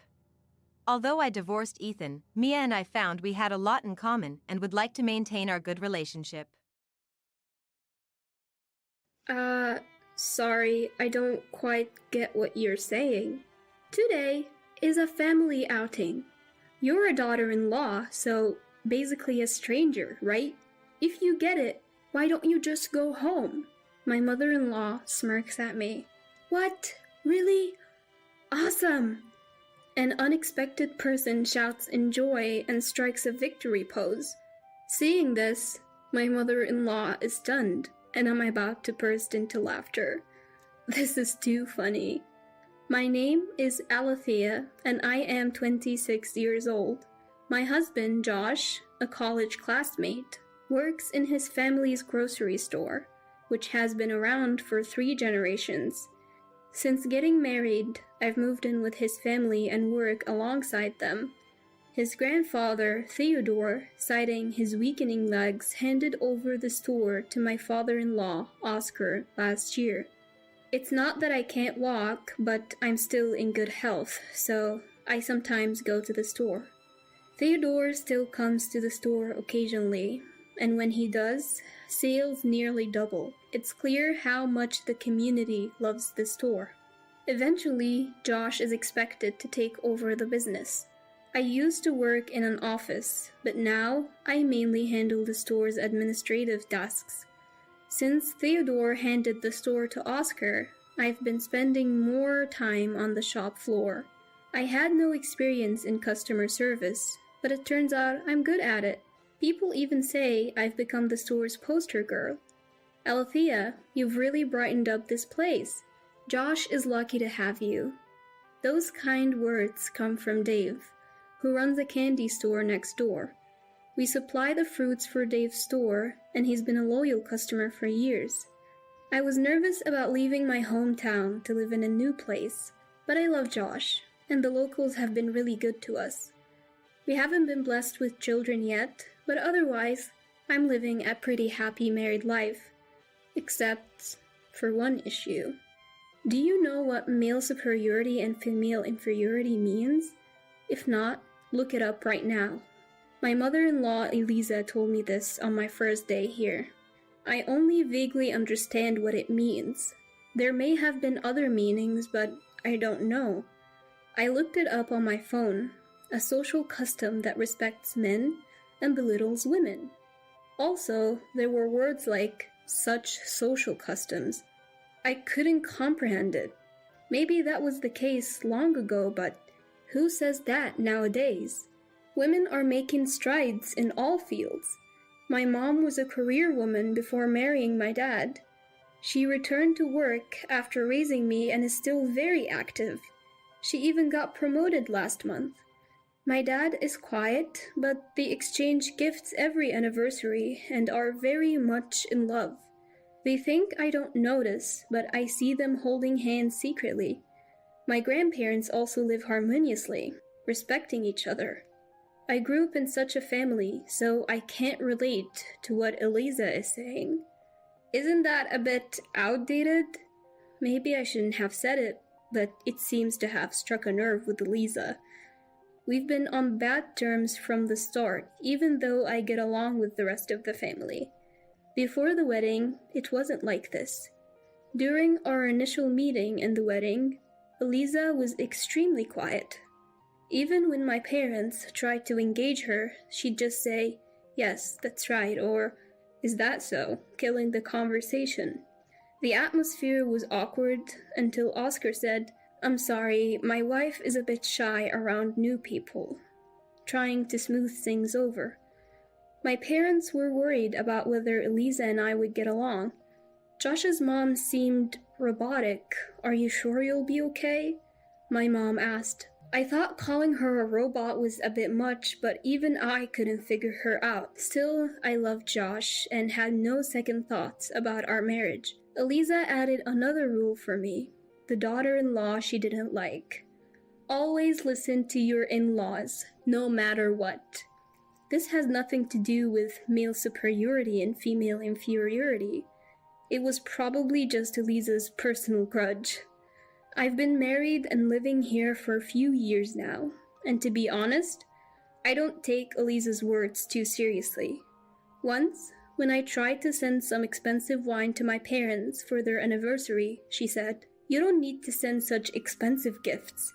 You're part of this family now, so focus on us." I ignored her absurd comment. My friends say I have a steel mentality for putting up with her. I'd like to get along with Eliza since we live together, but she seems to really dislike me. What a pity person. Both Josh and Oscar apologized to me for her behavior. They're struggling with her too. How many times do I have to tell you? Oscar gets yelled at almost daily. Each time I think to myself, what was that about male superiority and female inferiority? Josh, do you really think you'll make sales with that kind of customer service? Eliza usually keeps her distance from the business. She's perfect at housework, saying that's a woman's primary role. On the other hand, I only clean what's visible, so I often get scolded by her. Since Theodore handed the store to Oscar, Eliza started to interfere in the business.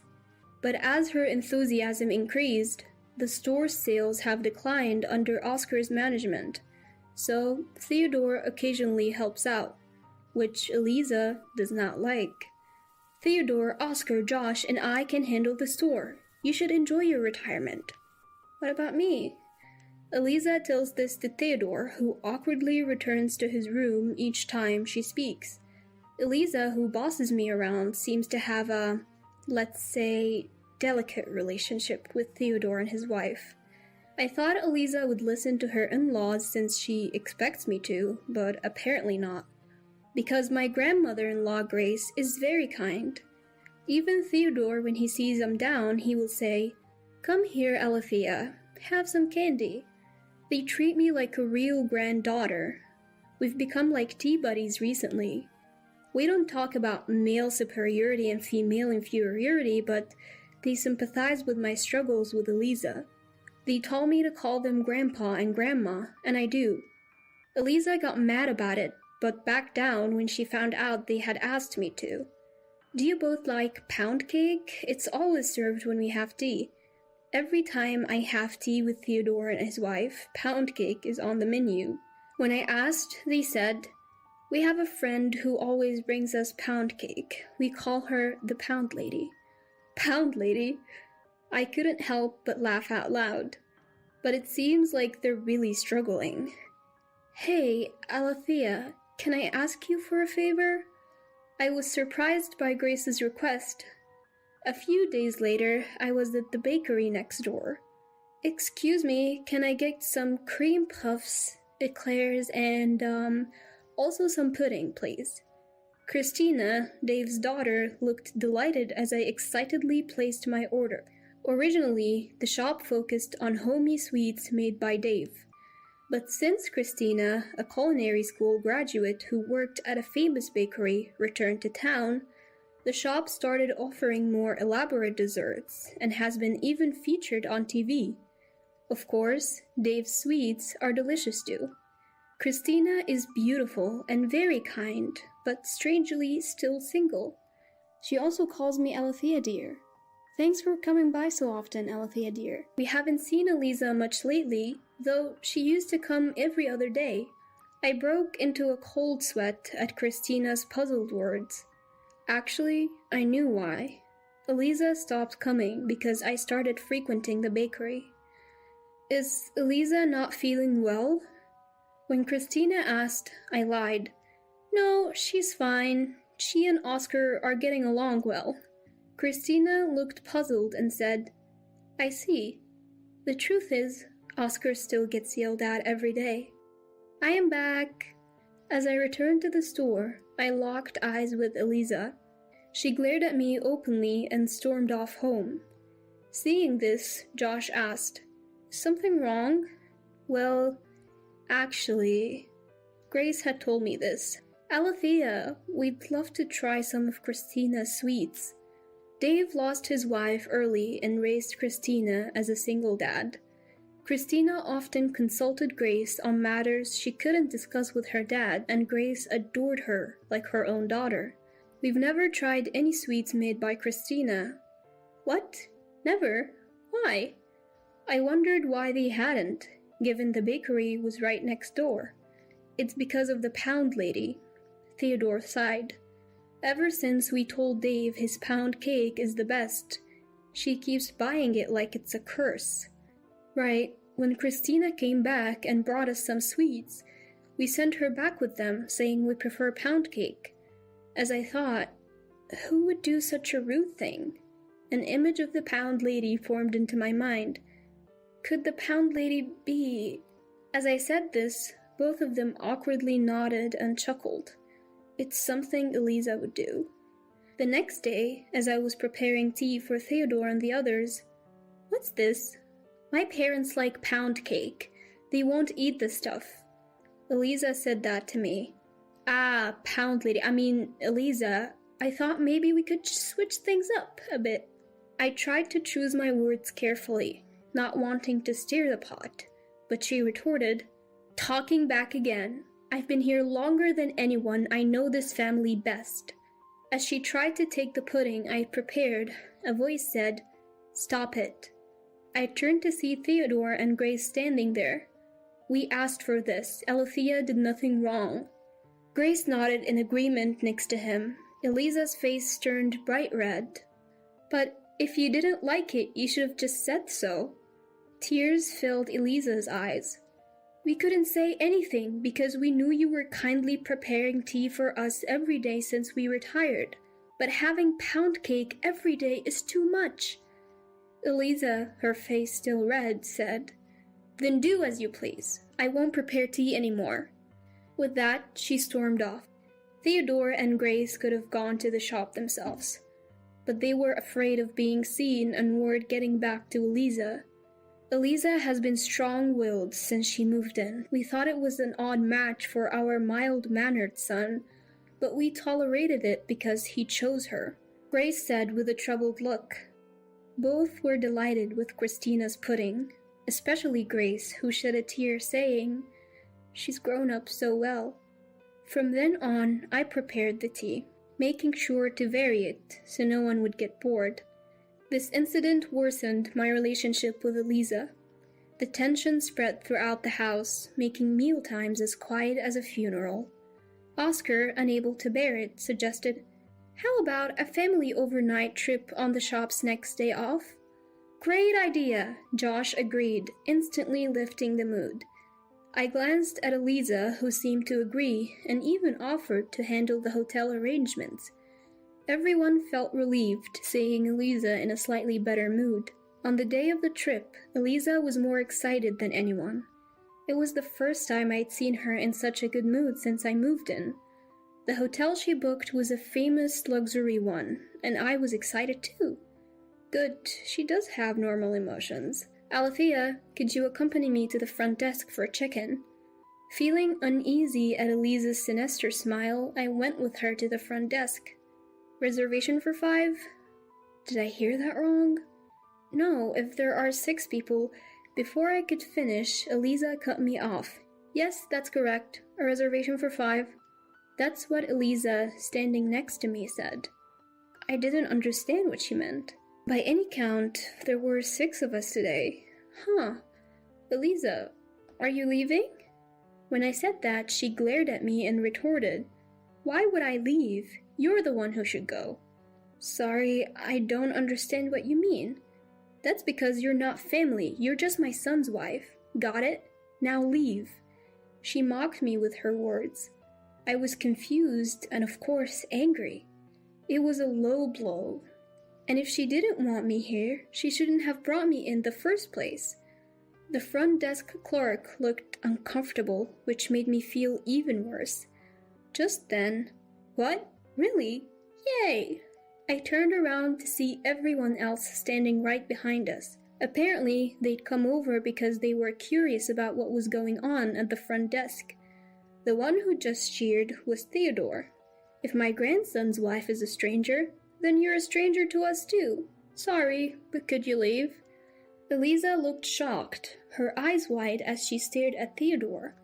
I was worried I wouldn't be able to hold back my laughter at this unexpected turn of events. "What are you saying? After all I've done for this family?" Grace, usually so mild-mannered, couldn't hold back anymore. "We've put up with a lot because you're the woman our son chose. But the main thing is," she paused, then said, "your face is scary, you know?" I couldn't hold back my laughter, and when I glanced at the front desk clerk, she was also struggling to contain her giggles. Eliza's makeup was unique, especially her eyebrows, which were always at a 45-degree angle, like a roller coaster. "What's going on?" Eliza was getting heated, so the hotel kindly provided us with a room. It was an awkward situation. Once we were seated, Theodore and Grace began lecturing Eliza about all the pent-up grievances they had. Apparently, Eliza had worked in the shop right after getting married, but was terrible at customer service. Her scary face and rude responses like, "What? I can't hear you, say it again," had made her unsuitable for the job. Theodore warned her each time, but Eliza seemed to get upset. Oscar had apparently become infamous for marrying such a woman. Still, Grace had always defended her, saying, "She's usually a good girl, just a bit shy." There was no way she could say something like, "I'm afraid of your face, so please don't go to the store," so she decided to ask her to do some housework. Fortunately, Eliza was also very thorough with her housework and seemed to be very involved in raising her son Josh. Josh, her son, whispered, "Yeah, my friends always said my mom looks scary," making me elbow him to stop making me laugh. Lately, sales had dropped significantly since Eliza started working in the shop again. People were yelling at Josh and Oscar in front of the store, and some people looked at me suspiciously and left without buying anything. "We're in the customer service business. Your attitude might be driving customers away. Can't you do something about it?" But Eliza simply retorted, "No, I can't." "Eliza, aren't you too strong-willed?" As I stood there in disbelief, Eliza glared at me and yelled, "Why is she okay and I am not? I don't get it." Feeling that Eliza would not calm down if I stayed, I said, "I'll go ahead and leave," and stood up. "I'm leaving too." "Me as well." "Of course, me too." Theodore, Grace, and Josh, her own son, also stood up. Frustrated, Eliza slammed her hand on the table and yelled, "Why?" Startled by the noise, Oscar, who had been silent until now, shouted, "Enough is enough." Eliza looked shocked, perhaps because Oscar had rarely ever raised his voice at her. "I can't take it anymore. Let's get a divorce." Oscar had reached his limit. Maybe Eliza was different before they got married. Maybe if they'd communicated better, things would have been different. But I think her bad attitude is probably innate. I don't think there is any understanding her. In the end, Oscar and Eliza decided to get a divorce, and she moved back to her parents' home. The trip was, of course, cancelled. Oscar paid the full amount for the hotel and deeply apologized, promising to stay there another time. On the day Eliza left, she kept saying, "If you hadn't come, everything would have been fine." But I think someone would have reached their limit eventually, and the outcome would have been the same. Take care. I never understood your views on male superiority and female inferiority. Maybe you should look it up. That was the last thing I said to her. As one final act of revenge, I sent all of Eliza's belongings to her cash on delivery. Considering all the harassment I'd endured, this seemed fair. Years later, we were back at that hotel. Today was Oscar's second wedding. This time, the reservation was for 7 people. "I'm looking forward to dinner, Christina." Oscar's new wife was Christina, who owned the bakery next door. She had loved Oscar since childhood. She had decided never to return to our hometown after learning that Oscar had married. But she came back because she was worried about her father, Dave. When she found out Oscar was divorced, she didn't want to have any regrets. "I'm so happy Christina is my new mother-in-law." Who would have thought we'd become family with Dave? Theodore and Grace were also smiling happily. Dave, the father of the bride, was of course joining us on the trip. I wonder if I can finish my meal. Lately, I've been feeling something in my chest. As I said this with a wry smile, Christina whispered something in my ear. "It seems the next time we come, we might need a reservation for 8. Thinking this, I took Christina's hand and walked back to our waiting family.